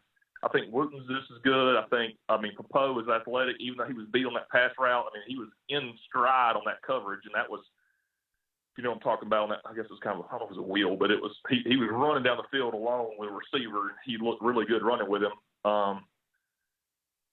I heard Doc earlier. I got no problem with the secondary. I think we played everything right in front of us, didn't give up any big chunk plays, and just once we got up, we were just keeping everything right in front of us. I just didn't hate. I thought the secondary. I don't remember many yards after catch the whole day. No, I don't know as though there were hardly any. The tackling was outstanding. A+ on tackling today. There was that flag route they scored a touchdown on, but I don't know who was in coverage. I don't know, Smoke or Tud or. It was Smoke. Yeah, it was Smoke Monday. Okay. So he kind of came up late and made that kind of diving attempt, and they scored. But other than that, I don't remember them running with the ball at all. But that was late, man. They were kind of playing. Yeah. Yeah. I mean, I had no problem with any of that. I think the offensive line's getting better. We rushed for them against them more than Clemson did. Of course, a couple of those were some chunk yards. Yeah. Hey, have you noticed? And you may not have picked up on it. Shivers can fly, but have you noticed his cuts are really slow? Like he's got to take 2 or 3 steps to cut. He doesn't have that 1-step hard cut. Yeah, McCaleb was able to do that, and I don't think Shivers can do that. I don't think that was supposed to be him this year. I think it was supposed to be Mark Anthony Richards. I think he was supposed to be that guy. Yep, I agree. I think Shivers can fly and can break it on any play, but he's more of that speed sweep guy at tailback. When he's going one direction and has to go back the other direction, he's got to go choppy step and then try to cut back. He can't just stick his foot in the ground and go. Yeah, he can't. And it's weird because he's thin and he's low to the ground, and you think he'd be able to do that, but you're right. He kind of has to shuffle step before he changes direction. I think it's that sprinter speed. I mean, McCaleb had it obviously, but that sprinter speed where you're so much straight ahead that maybe your hips, you just don't have the hips to make that extended cut. I don't know what it is, but it's slow. It's slower than what I would expect from a shorter, stalkier, fast running back like him. Yeah, Tristan Davis was kind of like that too, right? He didn't quite have the hips for it. Right. I love me some Tristan Davis, though. Do you think can they go undefeated into LSU? That's the question. After today, I think they can go undefeated. I think they can go undefeated at LSU. I think it could be similar. I think this could be similar to 2017. I could see us going to LSU and losing. And Georgia does not look good right now. Notre Dame's good, but I'm just saying, I think we can beat Georgia. I don't know what we're going to do with Alabama, but if we we could lose to LSU and still have a shot. And I only say that just because we've just struggled in Baton Rouge, even up 20-3 or 24-3, whatever. Yes, I remember. And me and Harvey were there and drove there that morning and drove back that night, and it was a long ride home. But anyways. Yeah, there's no reason. I'll tell you this: if we don't go to LSU undefeated, we've had an epic fail. Yeah, you got Mississippi State, Florida, and then you got the Gus Bowl. Yeah, I mean, we should score 70 against Arkansas. Florida's not any good. Florida's not good. Yeah. Mississippi State, average at best. And that's being gracious. I think there's we've had a big mistake and a big failure, but with a true freshman quarterback like Bo, I mean, he may make some mistakes one game, and it may cost us, but I think he's making smart decisions. I don't think he's throwing great, but he's not throwing bad. He's throwing to the right spots. I think he's throwing what Gus has given him, and I don't think we're running him enough, to be honest with you. Yeah, they ran more today, but maybe I could see him getting a 10-carry game or something like that. Yeah, that's going to get us in the wheel. That's the only way we beat an LSU probably Georgia and Alabama. He's going to have to be a complete threat, or we've got to do a true Gatewood package. That we've got our just straight running the ball and passing game is not going to be any good to great teams. A running quarterback and Bo is just as good a runner as I think as Gatewood is, and probably makes just as good or better decisions on those reads. He did some great RPOs, did some great read options. I just don't think we're calling enough for him to make those decisions. And he's made huge conversions against Oregon and today with his feet late in the game. I think it was 3rd and 2, 3rd and 3 ran today, 4th and 3 against Oregon. I think he's that good. We've got to use him. Yeah. I think they did a better job, I think, integrating Gatewood a little bit, but Gerard Powers was tweeting a little bit about it late in the game. They said, hey, if Bo's in a rhythm, you don't want to take him out of that rhythm and put Joey in, so it's kind of tricky the way that you have to manage that, you know? Yeah, I did. I was a little weird we ran Gatewood on a first down play, and he got 3 or 4 yards, or we got 3 and 4 yards. I don't remember what the exact play was, but so then it's 2nd and 6, and we sub him out. Well, that kills pace. Like, if you're going to put Gatewood on first down, you've got to go ahead and let him run it. At least don't sub him until you get a first down or 2. But you're in a good position. You're in 2nd and 5, 2nd and 6, and Gatewood's in the game, and we sub, and we could have just gone straight to ran the same play every time and just and paced them and crushed them. Yeah, I think he's trying to be careful to not kind of usurp Bo. You got to make sure that Joey's the number 2, I guess. And when you start doing that, you start making Joey, you kind of put him in a bad spot, I think. But yeah, but we used on the touchdown pass, which only letting him pass and throw a touchdown is only doing more of that. Yeah, that was a great play. And Spencer Nye made an outstanding block on that, by the way. Yeah, good catch by Shanker. I don't think anybody expected. I don't think many were expecting that. No, A&M certainly was. It just looked good. You know, it looked like that fight song play where they have the tackle eligible out wide, and then you have the guy in the backside come out. A&M just wasn't even paying attention to Shanker on that play. It was weird. Right. Stretchy Poo. Yep. Go ahead, man. What were you going to ask? No, that was it. I'm good. Stretch. You got a bunch of people waiting to get on. You're a Hall of Famer. Appreciate you, bro. Enjoy it. Thanks. See you, man. Thanks for the hard work. See you, buddy. Stretchy Poo, one of the greats. He got me some old granddad in my moment of need. And I will never forgive or forget. And I will always try to help him. Although he doesn't really need my help. So I'm not able to see the Georgia game because I don't have a TV here in my nest, so to speak, at Auburn Sports Headquarters here in Montgomery, Alabama. But it sounds like Georgia's having a tough go of it, and I'm very happy to hear this. We got another call coming in. Let's see what's going on here. Hey, caller, appreciate you calling in. How you doing? Where's that amigo? What's up? How you doing? I'm doing good. What about Gus? Wait, who am I talking to? Horn. Oh, what's up, Horn? How you doing? The much older, better looking Horn. No, I'm gonna put it down as Hornomania. That'll work. I mean, hell, he needs some loving. How you been, bro? Good. Never doubted Gus. I mean, did you see the calls he was making on defense? Oh man, here we go. I mean, dude. No, he was doing great. Doing great. You know, but for real though, what in the hell happened on the series where we went Statue of Liberty, and I guess it was a offsides, maybe the offense thought, like 2 trick plays and 3 downs when we could have put it to them.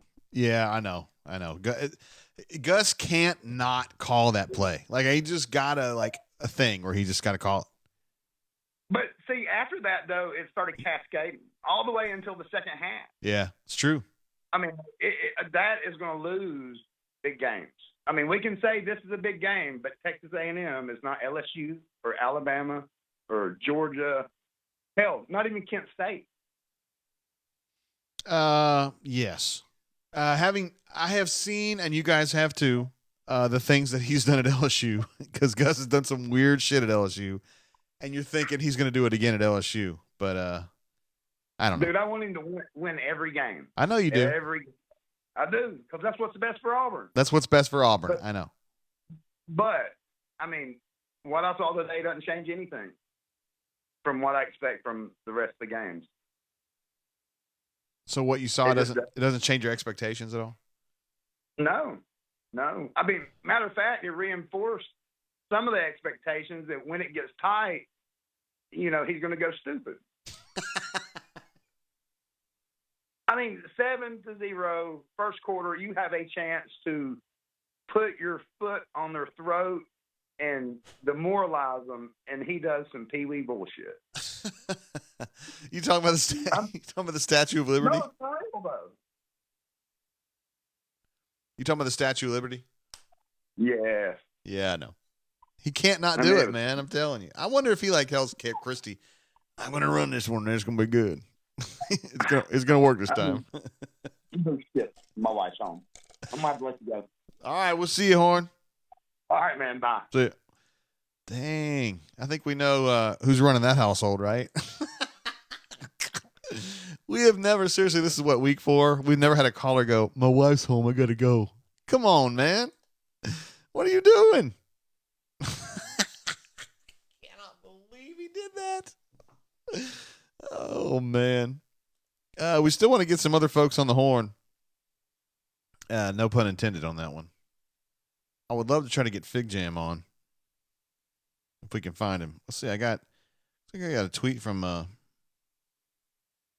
Carry On here, but I can't tell what happened on that. Got a text from Jay Lee. Got to let him know. Something was going on with Carry On Twitter, but I can't tell what happened. I got like a million notifications on here. I can't even read them. I can't even see very well. I've changed glasses because the reason I changed glasses was because these are non-reflective or whatever, and the other ones aren't. I can see better out of these other ones, but these don't reflect on the show. I don't know. I just thought it would help on the show. Carry On said something, but I can't tell what he said. I don't know. It'd be awesome to have Carry On call in. But I can't tell what's going on. I'm sorry. I know this is great. This is great video here. Me trying to figure out what's going on. I'm going to call Jay Lee. And you guys know from the last show, I got to let him know that I'm calling him because, he gets weird. If you guys remember from the show last time, I called him and he didn't know I was calling him, and he hung up on me. He thought I was like a prank caller. All right, I'm going to call him. He knows I'm calling him now. Let me go ahead and type his number in here. You guys can't see that. It's secret. I wouldn't want y'all to start calling him all the time. But when I call him, I'm going to pretend like I'm some Bammer fan. Give him hell. Here we go. I hope it rings. I like it better when it rings, when it makes the sound. Come on, make the sound. I don't think it's going to do it this time. Who do? Man, who is this Jeffrey Lee, you piece of shit? What up, Jay Lee? Yeah, it's about time you called me at a reasonable hour. I watched the Tide play earlier, man. They beat Southern Miss like a motherfucker. What'd you think about that Auburn game, bro? Let me tell you about that Auburn win. Yes, sir. It was a very, very impressive win. That's a big win, man. Absolutely. It's a huge win. Gus Malzahn coached circles around Fishbowl. Uh-oh. Yes, sir. I mean, imagine if Big Cat Brian ever learned that you had to wait till the ball snapped. 3 offsides for him, man. But let me get a few things off my chest. Okay? Yeah, let's hear it. Okay? Yes, sir. Is that okay if I do that? I think so. Okay. I think so, yeah. Okay, yeah. Well, I mean, these are just some of the things that popped up. Derek Brown was a fucking monster. He was. He was dominant. KJ Britt, monster. Fantastic game. Javaris Davis. Javaris? Got a lot of Javarius. He got He had good coverage on a lot of those passes. Kellen Mond was throwing some dimes out there. He did. And their receivers were really good, man. He was a lot more accurate, impressive passer than I thought. There was times when Noah, there were times when Javaris, both had real tight coverage, and Mond was sticking it up in that fast, and there wasn't nothing and the receivers were making plays. I mean, they had a really good pass. I think Mond completed about 80% of his passes. Yeah, he had a good game. He did have a good game. I mean, he was very impressive. I'll give that to him. I thought, okay. You know what I said last Tuesday? I was, I'm against this whole Gatewood package bullshit. Really? Okay. Yes, sir. I don't think he brings anything to the table. What? Bo Nix doesn't. Yes, sir. I don't. Dude, you're if he does, it's not worth burning 2 fucking timeouts. Penalties. It was 3 of the 4 times he went in there. One time he threw it in a touchdown. First time it was a timeout. Second time was a timeout. Or second time was a penalty. And then the third time was a timeout. Joey Gatewood's a beast, Jeffrey. He's a beast. Is he? Yes, absolutely. In what way? In what way? Hey, come on. Hey, hold on. Courtney's up in here. Courtney, are you going to get on the show? I needed some more water, Jay Lee, and Courtney provided it. Oh, man, she looks good. Oh, Courtney, he said you look good. You want to be part of the show? My wife won't get here on this side of the camera. I don't know what the deal is, Jay Lee. Jay Lee was just saying, I'm sorry to interrupt you, but you were saying that you think the Joey Gatewood thing is the experiment needs to be cut off immediately, right? I don't get it.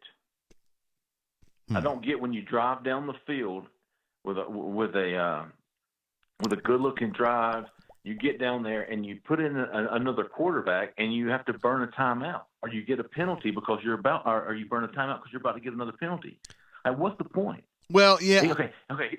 Here, I'll say this: either have the damn kids ready to play, have the right personnel groups ready to run onto the field, or leave them off. It's not the kids' fault. Dang. It's the coaching. Okay, if you can't get the kids on there in time and have them knowledgeable enough to run whatever play it is that you've called, and you have to burn a timeout or you're going to penalty, that falls on the coach. Fair enough. And I don't understand that. I don't understand what's the advantage there. What's the point? They've got to get Joey where he can play another position at least passably if you're going to try to do that personnel situation. I get what you're saying. But I love Joey Gatewood as a Wildcat, as a part-time quarterback. I love him. He's just big and he's fast and he's really good at reading those quarterback powers and stuff. Okay. That's just my opinion. I don't like it. But I respect what you're saying. You're saying quarterbacks. You don't like the platoon. You don't like the fact that it messes with Bo's rhythm a little bit, and also the substitutions. Correct. Yeah. I mean, it's a drive killer. It was a couple times. And I do understand the 3rd and 4s at midfield or the 3rd and 4s on the other side of the field, but you get down in the red zone, I don't get that.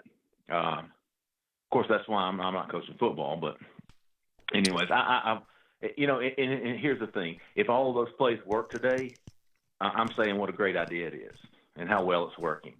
Yeah. But what I saw today was Bo Nix come out and Gatewood come on.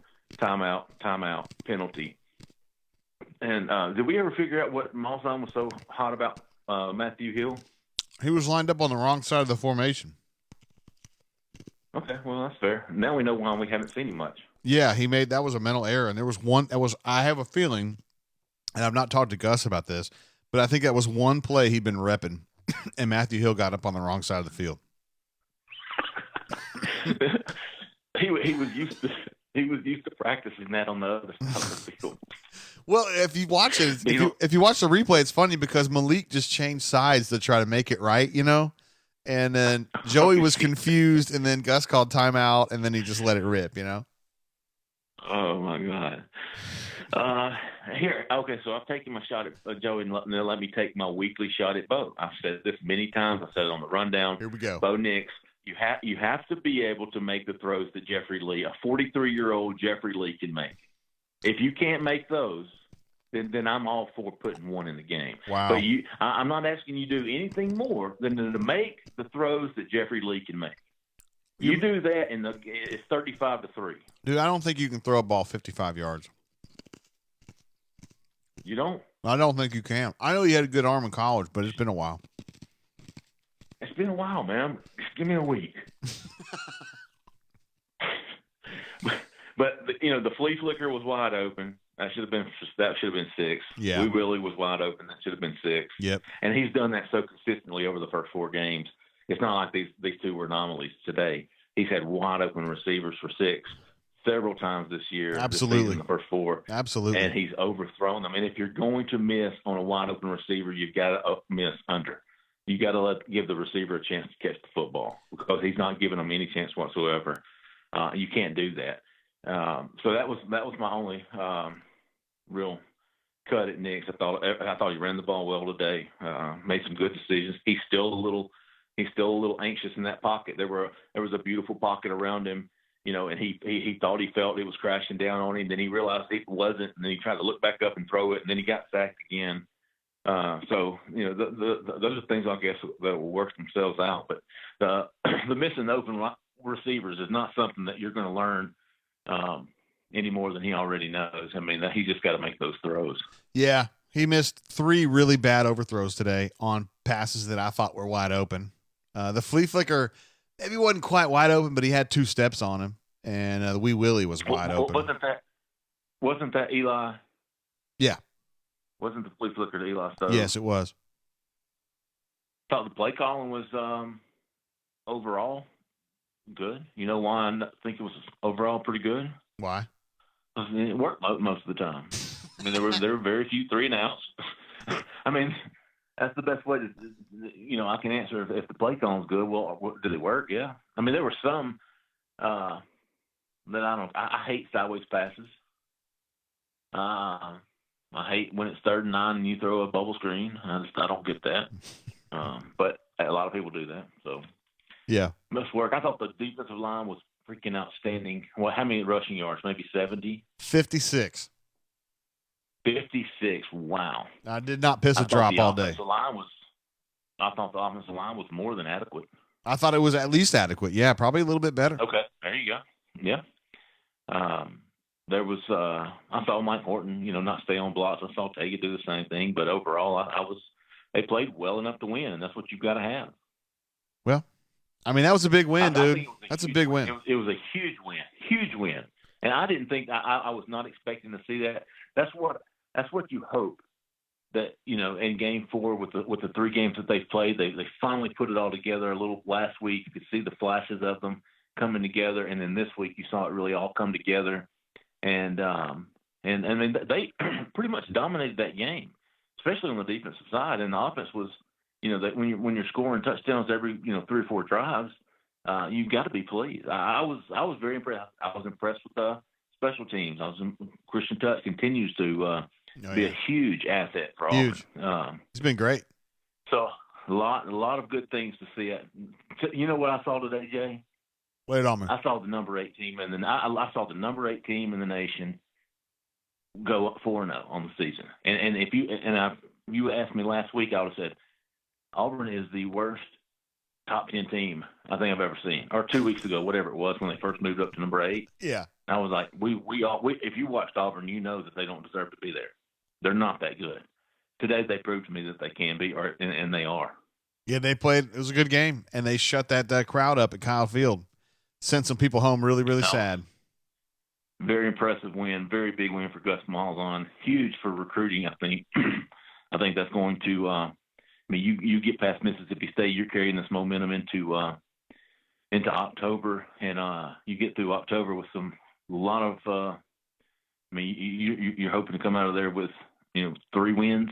Yeah. I mean, you're hoping to come out of there undefeated, but let's be realistic here. But that defense, man, it's going to give you a chance to win every game. It is. They're really, really good. And Kevin Steele's done a hell of a job. I know we've talked about this on the rundown, but man, he's handled his personnel like a genius.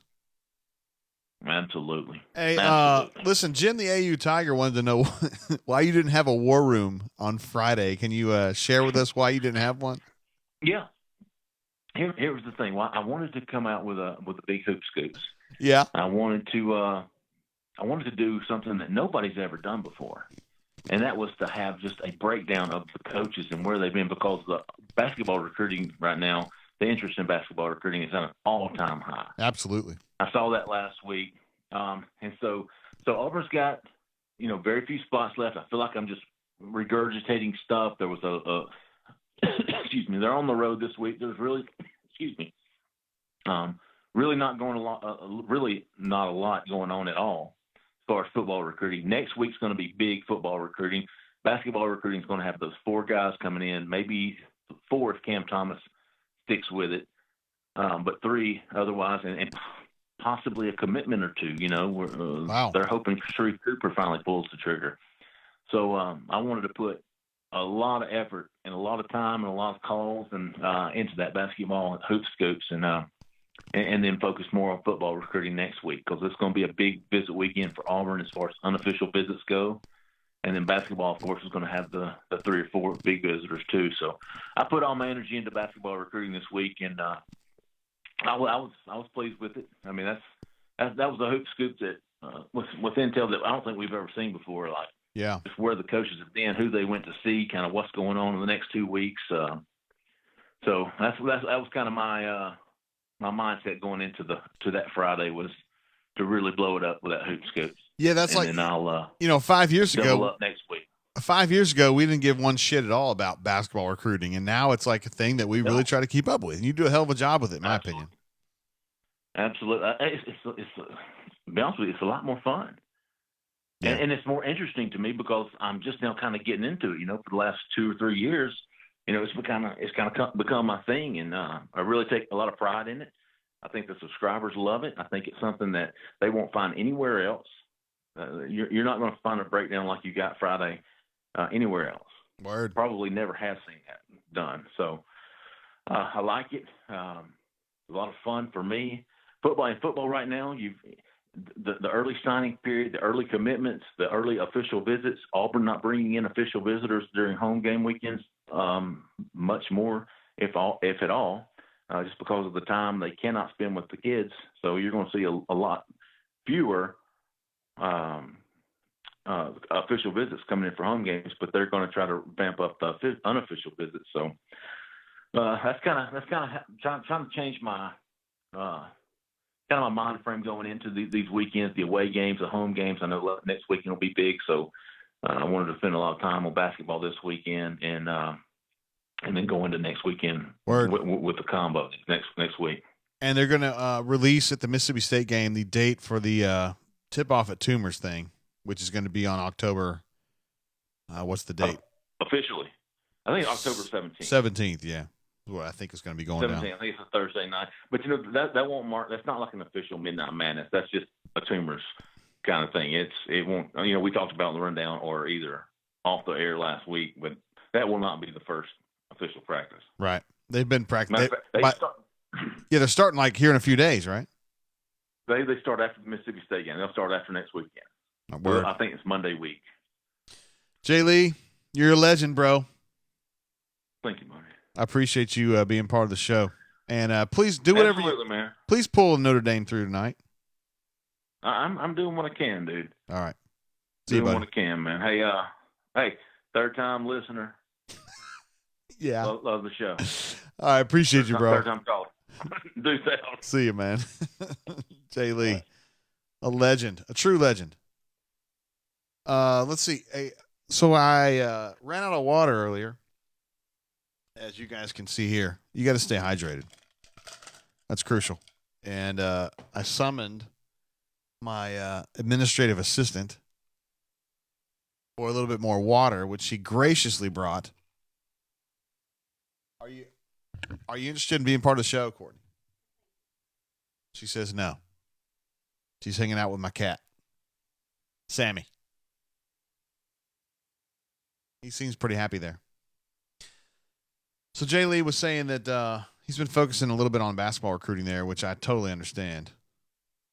He's a beast. Basketball has been awesome. Bruce Pearl's been awesome. And the fact that the NCAA was denied its opportunity, or it really wanted to get some of that DOJ evidence, and they weren't able to get it. That's probably a wrap on that one. One of my guys, Alan, has been trying to call in to remind everybody that that Auburn actually ran a slant today. Bunker member Alan. And that's true. They ran a double slant concept and ended up scoring a touchdown on that, a throw to Seth Williams. That was huge. Somebody else I definitely want to get on the show tonight is Fig Jam. And I got to try to figure out how to get him on the horn here. Let's see if I can give him a call. I know this is scintillating radio. Oh, wait, hold on. Here he is right here. What's going on, Fig Jam? How you doing, bro? Hey, man. I'm good. How's everybody? We're making it happen day by day. I was about to call you, and then you were calling me. This is my 52nd attempt. Is that true? That is absolutely true. Dang. Appreciate the temerity there, bro. Yeah, we're enjoying the show here. It's good stuff. Your thoughts on this big win, man? It's huge. So I haven't. I was watching it on my phone at the softball field. Oh, that's today, a lamp right there. That's a lamp. Yeah. In Fultondale, I spend my weekends at some place called that ends in Dale or Ville, mostly. Yes. On Saturdays watching softball, but so here's my thing. Mond was a lot better than I thought he was going to be, and we were better than I thought we were going to be on offense. And if we hit the big balls, then we've done everything that we set out to do, and we win walking away from them. And that wasn't in my sort of. I didn't process that one, that scenario. So it happens. So anyway, I thought it was good. I sort of disagree with Jay Lee. I don't understand why we can't get Gatewood on the field and lined up and all that kind of stuff. But like that play, that touchdown pass was beautiful. It was a nice throw. Great block by Spencer Nye to keep Joey in a situation where he could throw it, though. Well, and the call was good. I mean, that was the thing. Gus would, that I could see Gus sort of clamming up and not wanting to call that one. I think Stretch alluded to that, but Gus called it, and that was good. We got a question for you from the chat here. Oh, okay. Ben would like to know how to get tickets to Wall Street Guy's basement. Do you have any information on that? It's a selective group. I actually have never been to Wall Street Guy's basement, but I did not know that. I share an identity with Power Man, so sometimes I take for things like that. That's definitely true. Listen, we've been talking a little bit about. I've been asking folks if they think they can go, that Auburn can go to LSU undefeated. That would be 7-0 at that point. At this point, does this game change your mind about, can Auburn go to LSU undefeated? Well, we weren't going to LSU undefeated if we lost to Texas A&M. That is true. And I think the worst thing that happened to Auburn was whoever the quarterback was for Felix or whatever his name is for Florida, he got hurt. That's terrible because now Florida looks competent on offense because they were dead against Kentucky, and then the backup comes in. Well, yeah, but they beat the dog shit out of Tennessee today, didn't they? Yeah, that score, but that's my whole thing is that I think that they're probably a little bit better. It's probably forced Mullen out of doing some things that he thought he wanted to do, and he's having to coach a little bit, and that guy's just better. Yeah, true that. Who impressed you most? Hey, from this game today, who's your MVP of this game, Fig Jam?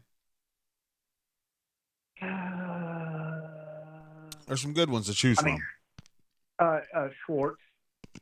I mean, he just opens everything up. That's. I think that when you have to respect the edges, then that's good. The thing that I like the best, and it's hard to say that not one. I don't know that one person dominated. I hadn't watched it super close, but I wanted to see Auburn run the quarterback intentionally 8 to 10 times. and I saw in the stats Bo had 12 runs. Yeah. And so I don't know how many of those were sacks or whatever, but that's about right. And Texas A&M had to cheat with the safeties in a lot of cases, and I'm sure that's why some of the bigger passes were there. We didn't convert them, but if we do, then that's when Gus is hitting on all cylinders. When the other teams have to cheat with their safeties, Gus can capitalize. If they don't, then he finds it hard to deal with. Well, I mean, it was a big game, and Gus came up with one of his best game plans, and I thought he did a good job calling plays. So that's huge. Yeah, I totally agree. I'm pretty happy. I mean, I don't hit the passes, and it's to me, I feel the same because I like the win. But if we, that's an area where you can clearly improve, and like Doc said, it's a good game to win, and then also go look at and get better from. Yeah, definitely. Fig Jam, you're a Titan, dude. You're truly a Titan. Well, I appreciate it. Hey, Virginia's getting beat by Old Dominion, so that's noteworthy. That's huge, man. The Wahoo is going down. I'm cheering against Virginia in all sports now, from here on out. All sports. I know you were. Hey, go get another caller. Hold on, man. I know you were super rustled over that non-call and the double dribble. Am I right on that? Yeah, dude, you don't understand. Like, me and my son were there celebrating like we won. I mean, because that, like, our seats were way back and all this kind of stuff, and it's really hard to describe the emotions that were there. It was a tough non-call. I will agree. It was, and Jay, I know people say, that they miss calls all the time and all that kind of stuff, but like, you're not supposed to miss when you're a paid professional and yes, you have a job. And you are supposed to make the calls in the big spots. If you miss the Tuesday night, double dribble, and when it's some out of conference game, and in October or whatever, okay, good, we're warming up. But in the Final Four, like, we got to be tight. Yeah, I agree. It was a missed call.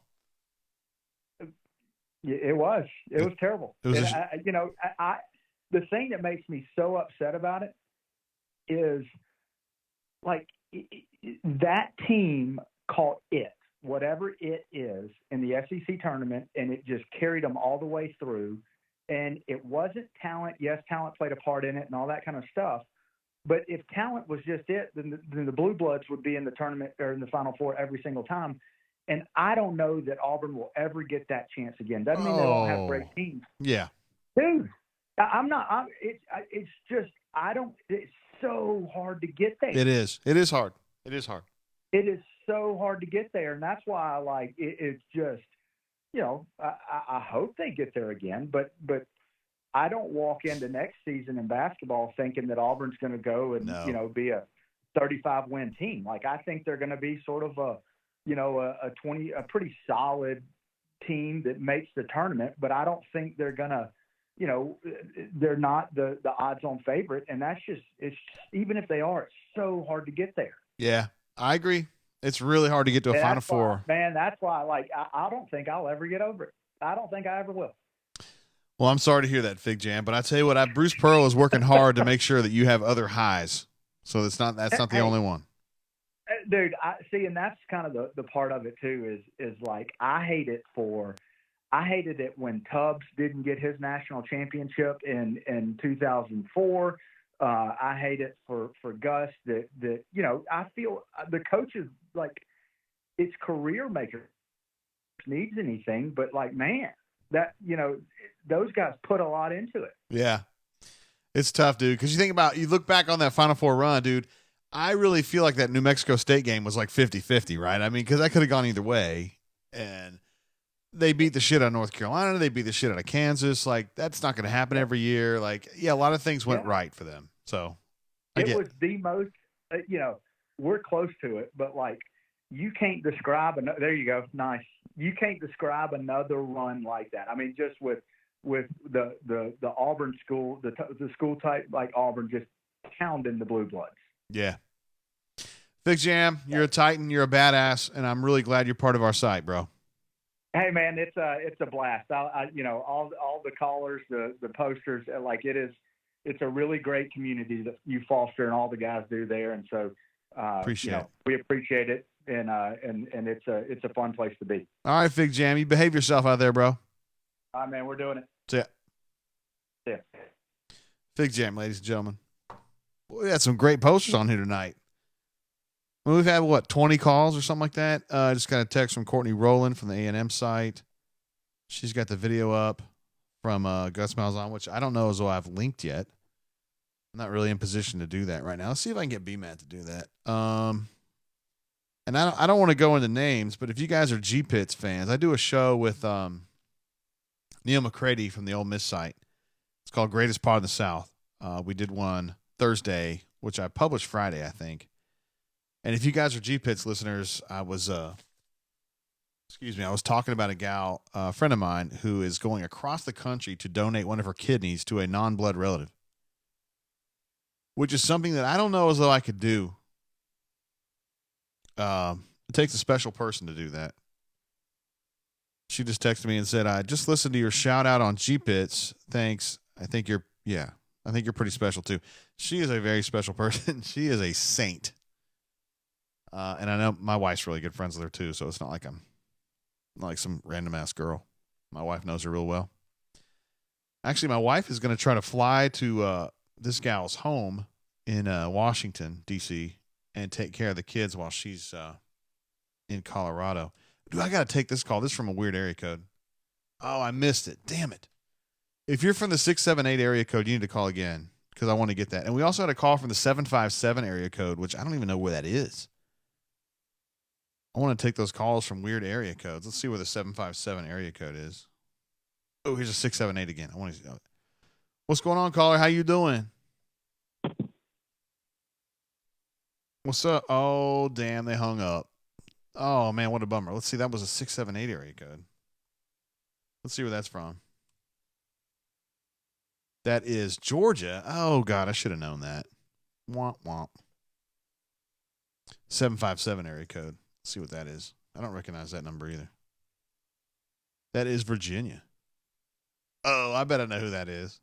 I bet I know exactly who that was. Sorry, I missed your call anyway. 757 is Tidewater, Virginia. That's what Patrick says. Very well could be. I've got some friends that are in Virginia. Yeah, 678. I should have known that one. You're right, Billy.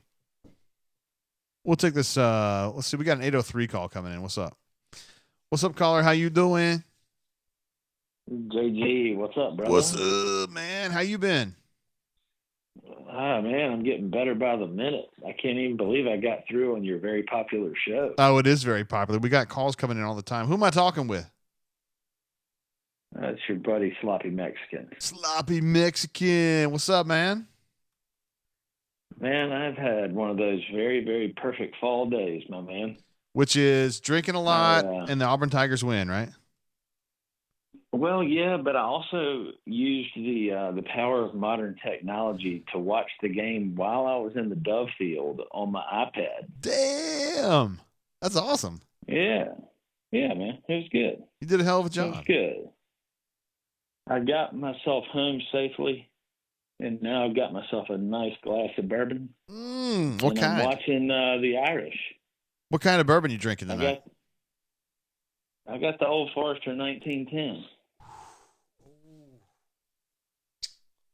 That is delicious bourbon right there. That's pretty good. I wish I had some to drink. I'm drinking Buffalo Trace tonight, which I know you know is a fine bourbon, but it's not quite as good as what you're drinking.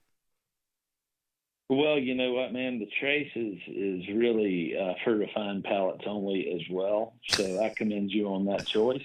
Did you know that I've actually had some people report you for that name? Have they really? Yeah. I just rejected it because, it's all good. I guess I can all kiss my ass. That's what Gus is saying to all the people in the bunker right now that are shitting on him. Hey, man, you know what? I've picked some pretty good scores this year so far. And today I betted 500. I picked the A&M score, but I missed the Auburn score by 5. I picked 23-20. So I undersold our Tigers just by a little bit. But what a hell of a game, man. Yeah, I mean, this is really, I mean, I think from a play calling perspective, this is as good as it gets for Gus Malzahn. I mean, he did a great job today. Yeah, man. I mean, look, I really hate Gus when he gusses, but today he did not guss. No. And I mean, you can't underestimate the effect Schwartz had coming back. I mean, that kid is grease freaking lightning, son. He is fast. But the big thing for me was watching our linebackers run laterally today. And our D-line did such a great job penetrating at the point of attack and freeing up the linebackers to protect the edges, man. Those guys were crashing down on the sideline. And I just would not want it to be wearing a damn A&M jersey today because those kids took a beating. Yeah, man, I said that on Twitter that I thought this defense, they absolutely will hit a man. I mean, every single guy out there, I don't know how many guys they used today, maybe 22 or so, and every single one of those guys will knock a man right in his fucking mouth. You know what I mean? Yeah, and it's been a while since I remember a game that it just seemed like every tackle was purposeful. You know what I mean? Mm-hmm. No, I do. Do you remember that? You remember that LSU game years ago when Will Herring and he was kind of the leader of the defense. Was that the 7-3 game that Auburn won? Yeah. What year was that? 04, 05, somewhere in there? Yeah, I can't remember the year, but damn, I can remember Will Herring selling out that whole game and just laying lick after lick on LSU. And today, I mean, I just felt like we came to really let those guys know that we were there to deal a little punishment, and we did. And you know what? Here's to you, Jimbo. Yeah, Jimbo. Yeah, Gus loves beating the shit out of Jimbo. I'll tell you that. Hey, those linebackers you were mentioning, Zacoby, Kenny Britt, Chandler Wooten, Owen Papo, those guys were filling. They were run fitting, and they were coming in there with bad intentions into those gaps, and they absolutely hit people in the mouth. A&M had 56 rushing yards today, yeah. Yeah, well, the stat that struck me was that they only had, a handful of positive yards in the first half. And Kellen Mond was the only positive rusher after the first half, and he had 16 yards. I think they had seven. That's it. They had seven. That's a damn stat right there, son. Yeah, they did some real work against the run tonight. There's no doubt about that. Well, let me ask you this: when was the last time you watched an Auburn team? You were mentioning filling the run fits with the linebackers. Yeah. You didn't see that out of guys like Chris Frost. I love Chris Frost, but Chris Frost always overplayed his run responsibility. He did. These guys are right where they're supposed to be, brother, and it is a beautiful thing. I mean, it reminds me of Tubby Ball, baby. Yeah, this is a very disciplined, mean defense, and Kevin Steele. We've talked about it on the rundown. He understands how to set up his personnel from a program perspective. He's got, his first team guys, his second team guys are ready to challenge for that top spot. His third team guys are ready to challenge for that second spot. He's got it all set up, and I think he understands exactly how to set it up from a recruiting perspective, from a personnel perspective, and I think Gus would be wise to learn from what Kevin's done on that side of the ball, in my opinion. I couldn't agree more, Lord, if we only had the same mentality on the O-line, man. Right. We wouldn't be worried about one guy getting hurt. That's what I'm talking about. We could plug one guy in and at least be okay while he learned for a couple weeks, Word. Right now, an injury like that makes me nervous, man. So I know on offense, hey, but I know you got calls. So listen, son just wants to give you a shout out and tell B-Matt what's up. All right, man. Sloppy Mexican. Appreciate you, bro. Peace, brother. War Eagle. See you, man. War Eagle. Love it, man. Sloppy Mexican, one of the good guys. Definitely one of the good guys. And he's definitely been reported more than once. They're like, that's inappropriate. I mean, it's a kind of food, you guys. Seriously. Let's just chill out. Let's see what's going on the chat. I've been watching, but I haven't really said necessarily much. Matthew says, Sloppy has that all right. And you, yeah, he kind of sounds like Wooderson, right? From Dazed and Confused. Ed says they went to the quick game in the second half. A little bit, yeah. I can see that. Look at Love the Cats out there ragging on War Eagle Bart. Just because Bart's one of my Hobbiton buddies from back in the day. He used to be on had a blog at Auburn's, God, I've been here so long, at the Montgomery Advertiser called the Hobbiton, the hottest Auburn blog on the net. And it was kind of a small group, but it was a very dedicated group. And they have their own little message board now. Some of those people, it's underground. I don't want to mention it. I'm not even going to say the name of it because the first rule of that place is that you don't say the name of it. But are those folks, we called them the hotties back in the day, still hang out. And I think it's really cool. Let's see what we got here. JC23 says, terrible Pat Dye impression. What are you, like 2 hours ago? That Pat Dye person called in, like, seriously 2 hours ago. Because we're 2 hours and 7 minutes into this show. And I think that was the first call I took.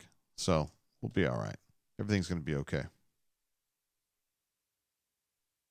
Let's see what else we got going on here. Oh, I also want to mention, whoever was calling from the 757 area code, you need to call back. I won't let you go again. And we also got a call that I missed from the 803 area code in South Carolina. I'm sorry about that. I love getting calls from like places that I don't recognize the area code. So if you guys get a chance, give me a call back. But here's the thing, you gotta be cognizant of who's on the show. I mean, if I'm taking a call and it's like Doc Dumpster or whatever, I'm not gonna like turn him off, take the call. All right. So that's the way things are going. Stat wise, I think you guys know everything. We'll do another little stat preview here. Let's see what we got here. There's your stats for the game.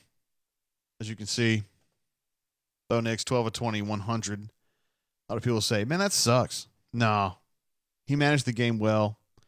We've had several callers mention, I know Jay Walker mentioned this as well, that he managed the game very well.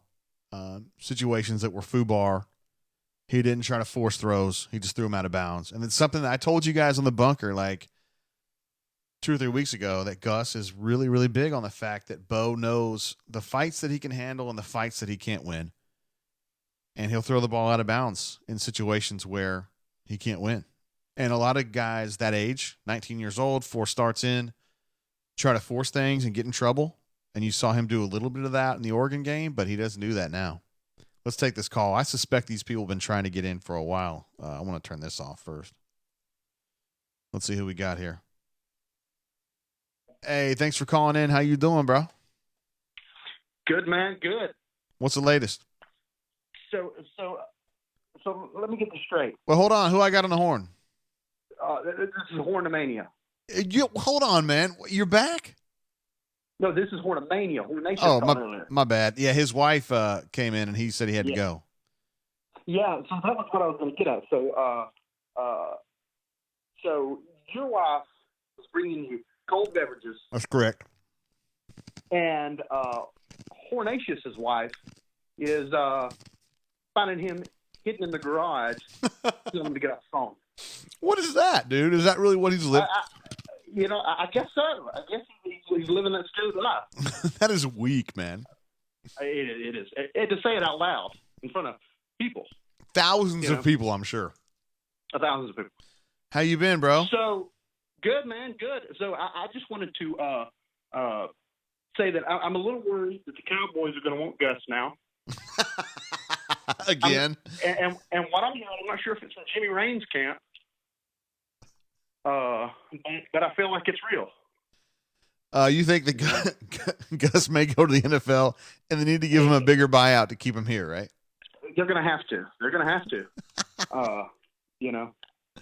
So, and I was extremely pleased with the perimeter blocking from the wide receivers today. Yes, were you really?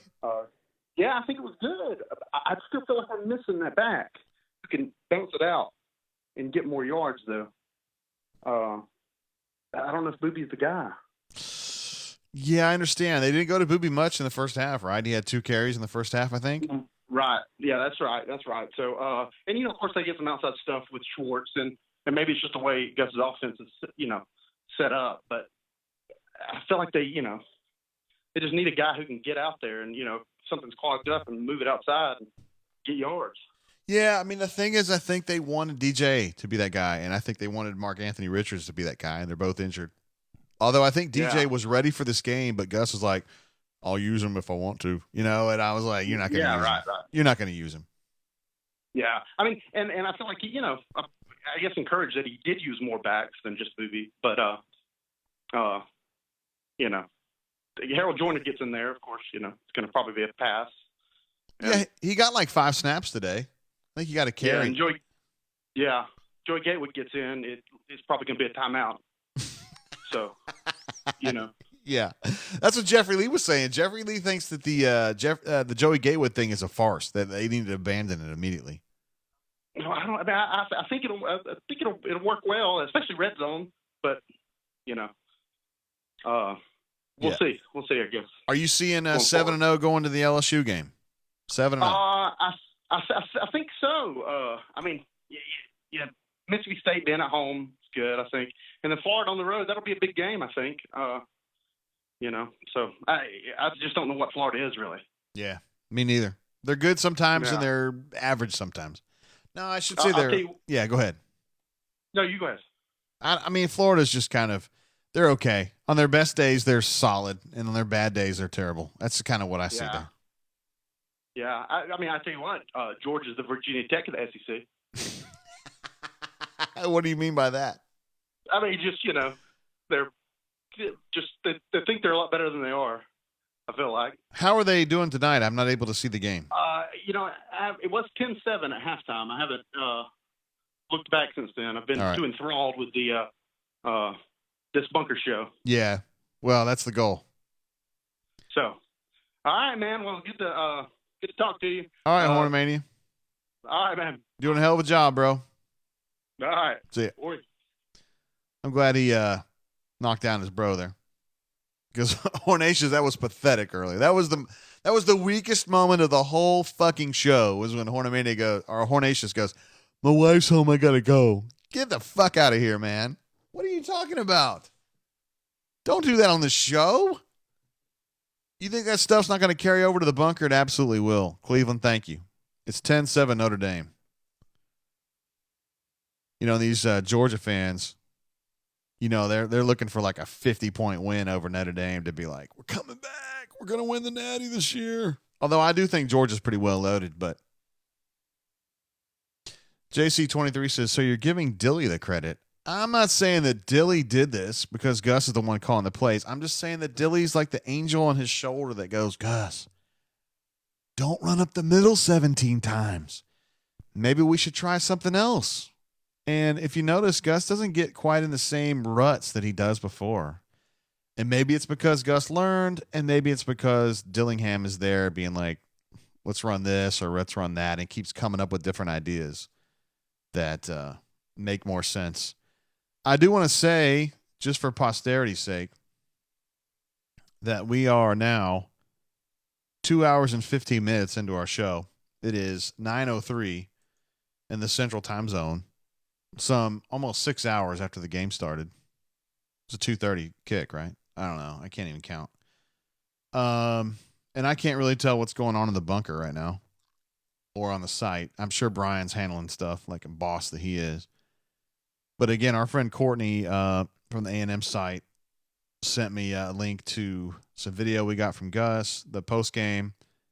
I think, was it Dope that was telling me that I should be watching the post game? I missed it, unfortunately. I was getting stuff ready for the show, yo. I did the game breakers and then some of the things that are associated with the show, the crawl. Oh, God. I put Bo Nis. What is that? That's terrible. I'm going to get that fixed. On the ticker, I actually put Bo Nis. That is weak. So I got the stats put up. Now it says Bo Nix. Thank you. Goodness gracious. Got to get the stats together. Got to get the pictures together. There's some other things I got to do for the show. And I was trying to do game breakers and all that kind of stuff. So I wasn't able to see the press conference the way that I wanted to. That happens sometimes. Let's see what's going on the chat here. Lewis says, hold up, guys. My wife's coming. I'll be right back. Come on, man. Tell me you're not as bad as Hornatius on that. Sheesh. Billy says, my wife. Ha, ha, ha, ha, ha. Yeah, I know, man. Look, I'm married too, but I don't have to sit there and take orders like that.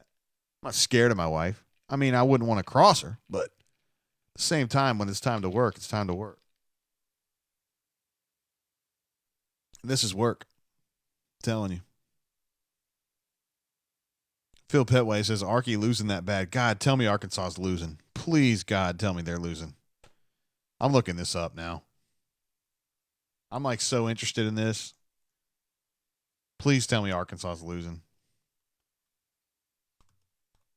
I know this is scintillating video here. Oh my God. No fucking way. Arkansas is down 24-7 to San Jose State. Are you shitting me? Oh my God. They give up 17 points in the second quarter. Oh my goodness gracious. 6 minutes to go in the third quarter and they're down 24-7. I said on the rundown that Arkansas was so bad, and I'm so conflicted on Arkansas, man, because I love Chad Morris, man. He is such a great dude. And I so badly want him to do well. Like, I just really like that guy. He's the kind of dude that, like, if I had a son, and I don't have a son, but if I did, I would want him to play for Chad Morris because Chad Morris is a quality dude, and I know he would look after my son and, like, make him better and stuff, you know? But, my God, they went winless in the league last year. And I honestly think they're going to go winless in the league this year. They struggled like hell to beat Portland State. And now they're losing to San Jose State at home 24-7. Get the fuck out of here. Are you serious? Lewis says Gus is going to put 100 on Arky. I don't know about 100, but he is going to. Here's the thing, man. In that game, that's like his boy, though, man.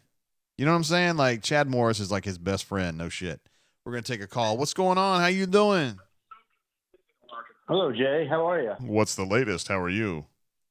I'm well. Who am I? Power Man. Who am I speaking? Power Man. What's up? I didn't have you looked in. I'll do that next time. Do what? You didn't have me what? Like it didn't show up as your. It didn't tell me your name when you were calling in, and I'll fix that for the next time. No worries. Hey, I got plumbers in the house. About the third quarter, I was watching the game with Stretch Armstrong and Tuck Diesel and Stan Brule. We were in Wall Street Guy's basement. And hold on. That's a lamp. That's a big time lamp right there. Yeah, the shower handle sheared off, so the shower's been running full blast for about the last 4 or 5 hours. So I've got company right now. Oh my God! Anyway, good Saturday. Everything's going well. Yeah. Let's see. The Power Kids went to the Alabama game with my parents today and sat in the box and all that kind of stuff. So I'm trying to undo a bunch of that right now. Got to get things right. Why would you allow that to happen? I don't know. It's hard. I don't know. Because they wanted to. I don't know. Your kids wanted to go to the Alabama game? Well, yeah, because the grandparents were going to take them, and Yeah. Okay. Anyway, Auburn had a big win, and Derek Brown was a monster. He sure was. He was a bad man. And if we hit one of the deep balls, if Bo hits one of the deep balls, the bunker looks like a totally different place right now. Yeah, and it's a blowout. It probably should have been a blowout, right? Yeah, correct. I mean, he misses 3 wide open deep balls. Right, and and I've got they had 100 more yards than us, and we threw 106 yards, and kind of the stat line looks different than what the outcome does, but the defense kind of relaxed and we kind of ran weird pressures at the end, blitzing. It kind of looked like we started kind of guessing in the fourth quarter on our blitz packages, and and they rolled up some yards that, in all honesty, were pretty much pointless. Yes, agreed completely. So, but yeah, no, I think I think it's I think this was Doc said it, and Brian said it, and Jeff said it, and you've said it, that it was a huge win because it gets Gus to the second half of the season. It does. You're right. And I didn't want to say that, but if you're going to say it, I'll have to go with you. Because if this game had gone really poorly, and let's say the next game had gotten really poorly, I don't know what happens. Exactly. This gets him to the second half of the season, and Florida will be more formidable than what people think. But it's a winnable game with our defensive line. It's more than our defensive line. Our defensive front seven, I think they're really, really good. Stretch talked a lot about them. They're good. But I think the front seven is great. The linebackers come downhill like a force, which is different than what we've seen in the past. Sean did it last year, but he was the only one. And now we've got three doing it, which just makes all the difference in the world. Yeah. What do you think about Bo Nix in general? You think he's doing all right? Yeah, I'm a fan. He's a true freshman. I disagree with Jeffrey Lee that I think we should, and I've put it on the bunker 100 times. I think that Gatewood should be kind of a Trey Burton type player where he's in the game a lot, and sometimes he's in the Wildcat. And when he's in the Wildcat, he can run, he can throw. He's a legitimate threat to catch the ball, to throw the ball, or run the ball. But I think Bo Nix should be the starter. But I think Gatewood should get a lot of snaps. Define a lot. You mean you like 20 or like 40? Like 20 snaps doing a variety of different things. Sometimes I would line him up and not behind center. I would put him on the field when he is not playing quarterback. Interesting. I think Jeffrey's crazy. Because he's super he's really against Joey as this like change of pace guy, and I think Joey's a badass. So I agree. I think we were watching the game and we did not realize that Joey threw the first touchdown pass. He did. We thought it was Bo that was in there. Yeah. Yeah. How about that? Power Man, you're a Hall of Famer, bro. All right, buddy. Hey, thanks for all your work, and we appreciate what you do. It's a great community that you foster. Thank you, sir. You be good. All right, buddy. See you, Talk to bro. later. Bye. It's Power Man. One of the true greats. We had a lot of Hall of Famers called tonight. Doc Dumpster, Power Man, Stretchy Poo, Fig Jam, Easterwood, Bogo 34, or Gobo 34. Some really good ones. Golly, we've been on the air 2 hours and 24 minutes now. It's crazy. Absolutely incredible. And we never heard back from our friends in the 757 or the 803. I was looking for you guys to pop back up. And I also love to take that call from my man War Eagle Kine out in Hawaii. If that comes up, you better believe I'll take it. Although typically when we get to, I think our longest show was 2 hours and 20 minutes, so we're past that. But I mean, it's a big time. There's a lot going on in our YouTube chat right now. A lot of people posting. Lewis says, yeah, I said that Power Man was Hall of Famer. He says HOFer has Bammer kids. I know that surprised me too. There was one situation where my daughter went to an Alabama game that did not involve Auburn, and I didn't feel great about it. But so my best friends, my wife and I, our couple best friends are Bammers, and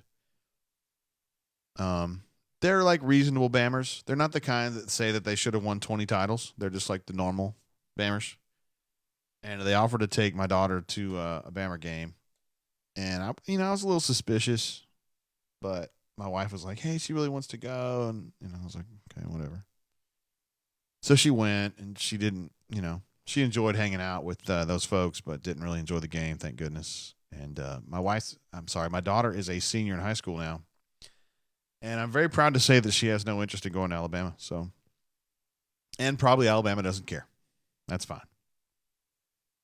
For what it's worth, she's looking at Auburn, Ole Miss, Troy because it's completely free, South Alabama because it's completely free. And I've also made her look at Transylvania University, which is where I went for my undergrad, and I met my wife there. She's a field hockey player there. And she doesn't want to go there. My daughter doesn't want to go there. She thinks it's like too small time, which maybe it is. I don't know. Love the Cats. Says, are we going to 1 a.m. again? Well, it's 9:15 in the Central Time Zone. I don't know if I can go to 1 o'clock, bro. Ed reminds me that special teams were good today. Absolutely. The coverage teams were actually really, really good. Christian Tutt was good as usual. But, coverage teams were better. Let's take this call from the 334. This caller from the 334, how you doing, bro? Am I on with J.G. Tate? What's going on? How you doing? God dang, I'm on with J.G. Tate. I've been trying so long to get on with J.G. Tate. What's going on, bro? Not much. You been drinking? Oh, a lot. Me too. Who am I talking with? I don't know. Just some regular old dude? Yep. All right. Are you an auburnsports.com subscriber? Yep. What's your handle? I don't know. Word. Tell me about this game, bro. Are you pretty fired up now? Yeah. I think Auburn did good today. Hell yeah, they did. Beat A&M's ass. Embarrassed them in their own stadium. What? They embarrassed Texas A&M in their own stadium, so yeah, that's pretty good. Yep. What do you think rest of the season? You think they're going to be able to win 10 games?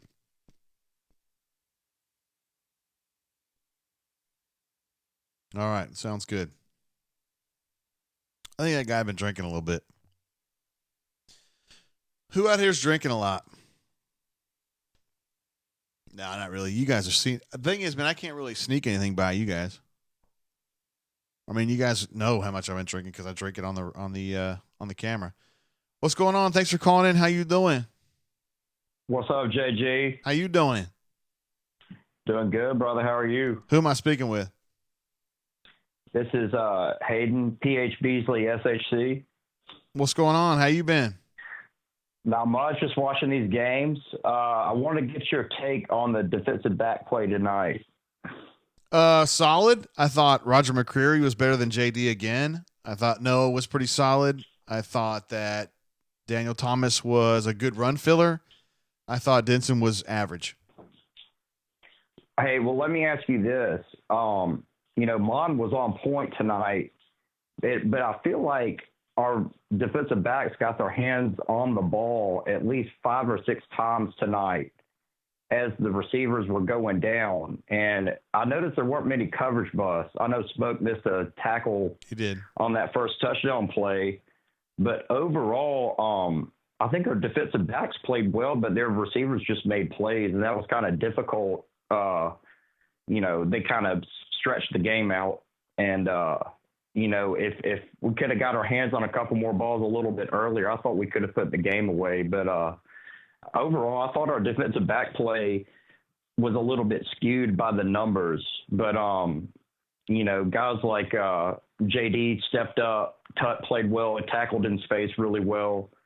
And Noah actually played a good game. I mean, he was around the ball. It's just those guys just made so many plays tonight that kept them in the game. And we could have put the game away if those receivers didn't step in. And like I said, you mentioned earlier, Mom was on point tonight. So I like the play of the defensive backs. I just, a great game by Jimbo, I think, and Kellen Mond.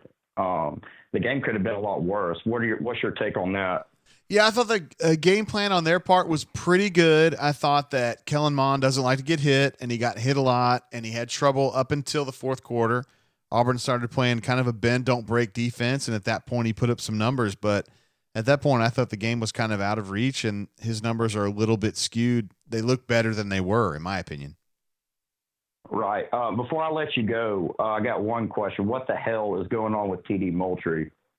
Yeah, that's a great question. TD's got what I understand to be a minor ankle injury, and he's just not a guy that plays through pain very well. I don't really know how else to put it.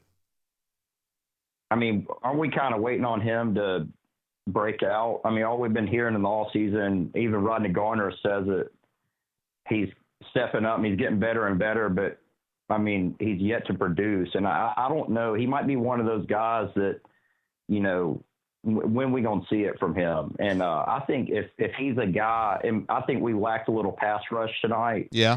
You know, of course, our front four just stuffed the run. But again, Big Cat, aside from the penalty, showed good pressure off the edge, but we're still lacking that edge pressure. And when we rushed forward tonight, Mon kind of picked up on it, and it looked like we were at our best when we were bringing a blitz. And I just think we miss a guy like TD and that edge rusher like Jake Holland, and that's what's keeping us from completely dominating the game. So, but hey, I'll let you go, man. Great show tonight, and I appreciate everything you do. Appreciate you, Hayden. Be good. All right, brother. See ya. He brings up a good point. The pass rush was really good in the first half, and I thought it tailed off a little bit in the second half. And the questions about TD, I think, are good. Well, we thought TD was going to be a really big player this year, and he hasn't been. And my interpretation, again, this is my opinion, but he's got a relatively minor ankle injury, and he is just having a hard time kind of fighting through that and feeling.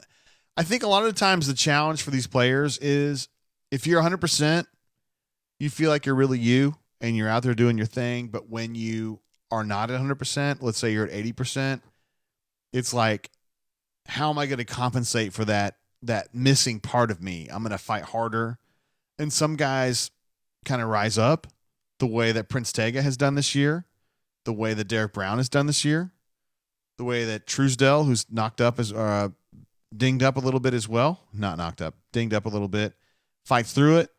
Daquan is not 100% with his leg, but he's still fighting through it. I think sometimes TD just has a hard time not being 100%. I mean, it's just kind of a mindset and a mentality. And that's something that he's having to fight through this year. It's just part of the learning process. He's still a younger player, and I think he's still got his better days ahead of him, but he's just got to learn a little bit, I think, to maximize what he's got, even if he's got a little bit of a problem. All right, good call. Never saw the 757 area code come back. Damn you. Or the 803. I know I missed some calls along the way, but I hate doing that, but that's just part of it. We're 2.5 hours into it. I think it's probably time to be wrapping this bad boy up, right? Would you guys agree? Hey, Gonza says, is Truesdale pregnant? Yeah, you're right. GG32 says, JG, you should do one of these totally plastered. I agree. I think we should do one where I drink a lot, right? Yeah. I think you were our first caller, GG. I think so. Rich says, will Daquan ever be 100%? That's a great question. I don't know. He's had 2 very serious injuries, and he's trying to fight through. And I do applaud the fact that he's willing to fight through it, not 100%, but he's been good. I think he's been fine. And Connus is the one that I think really sticks out. I mean, Connus should be better than this. You saw him in the Kent State game, and I think I showed this on the camera eye. He just got totally gapped out against Kent State. And if you're getting gapped out against Kent State, I mean, why would you trust your defensive coordinator to play you against A&M, play you against LSU or Georgia or Alabama? I don't know, man. That's tough. We still got one more call coming in. I'm going to go ahead and take this one, man, even though we've been on the air 2.5 hours. What's going on? Thanks for calling in, bro. How you doing? Hey. You got to put that on mute, bro. You got to put the show on mute. How you doing? The what? You got to put the show on mute because I can hear my voice like coming through your phone. Okay. Where you good? What's up? Nah, I mean just the usuals. Are you drinking tonight? I'm not drinking tonight. Damn, I hate to hear that. Who am I speaking with? You're speaking with Grant Gilmer. I'm a senior in high school. Do you have a handle on auburnsports.com? It's Jeff Gilmer. Oh, word. Okay. How you doing, bro? I'm doing great. You pretty fired up about that win? Oh, I'm fired up. We look good. I'm just Absolutely. making sure that your daughter doesn't look anything like you. No, God, no. She looks like her mother, thank God. She looks like her mother. Yeah, her eyes are not as close together, and she's not cross-eyed. So that's good. What do you think about the game tonight? I thought they beat that ass. I think it's embarrassing from Texas A&M's perspective that they let out Auburn come in there and beat that ass, is what I think. Like, what do you think about the rest of the season? You think we beat LSU, Alabama, or Georgia, one of the three? Yes. I think they're going to beat one of those three. I don't know which one yet. I would have said LSU maybe 2 or 3 weeks ago. LSU is better than I thought they were. That offense is a real problem. And I don't know. I trust Kevin Steele more than I do Gus, but I still wonder how many points they would give up if they're playing LSU. I just don't have a great feel for that game. And you know how things go in Baton Rouge, right? Oh, yeah. Yeah. Bad luck there. Always. What do you think about this Georgia Notre Dame game right now? I wish that I could watch it. It's fairly close, right? Oh, yeah. Georgia does not look great. Notre Dame's actually stopping the run, too. That's why I feel good about our chances with them because, I mean, that's our best thing is stopping the run. That's the thing, man. If Bo Nix continues to improve, I think Auburn's got a chance to do some damage in November, but we got to get there first. So, see what happens. All right. All right, bro. Appreciate you. Yeah. Sure. See you, man. He gone. I didn't expect him to give me his actual name. That was kind of surprising a little bit. Ed Darby says it's 10-10 in the third. Damn, I wish I could have been watching this game. I'm so stoked because, like, these Georgia fans that I know were like, I'm going to beat the shit out of the Irish, man. That's not really happening. I mean, they may still win this game, but. And then if they win it barely, they're going to be like, well, Notre Dame's really good. I'm like, not really. All right, I'm disappointed in the sense that none of our gals called in tonight. I don't want to go into who's a gal and who's not, but you guys know, Griffna, she's pretty much clear about who she is. We got some other gals in there I was thinking we're going to call in. Maybe Midnight Tulips.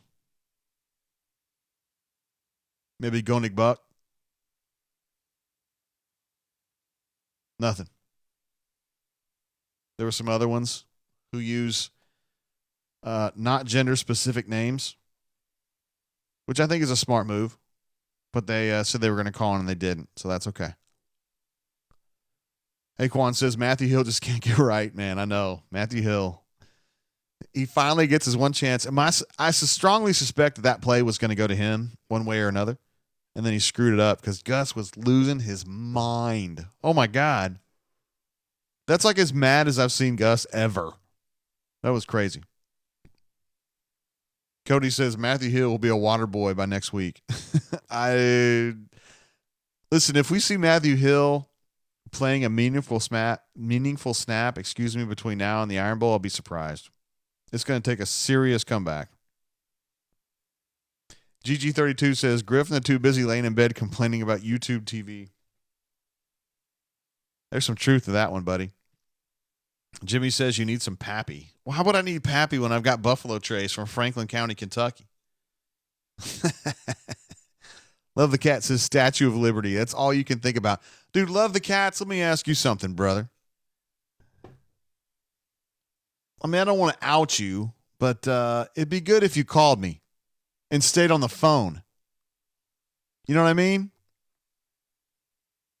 All right, we'll probably wrap it up, guys. Seriously. We've been on here 2 hours and 40 minutes. I've been drinking this Buffalo Trace since it was up on the neck, and now it's like halfway down. You guys can see that.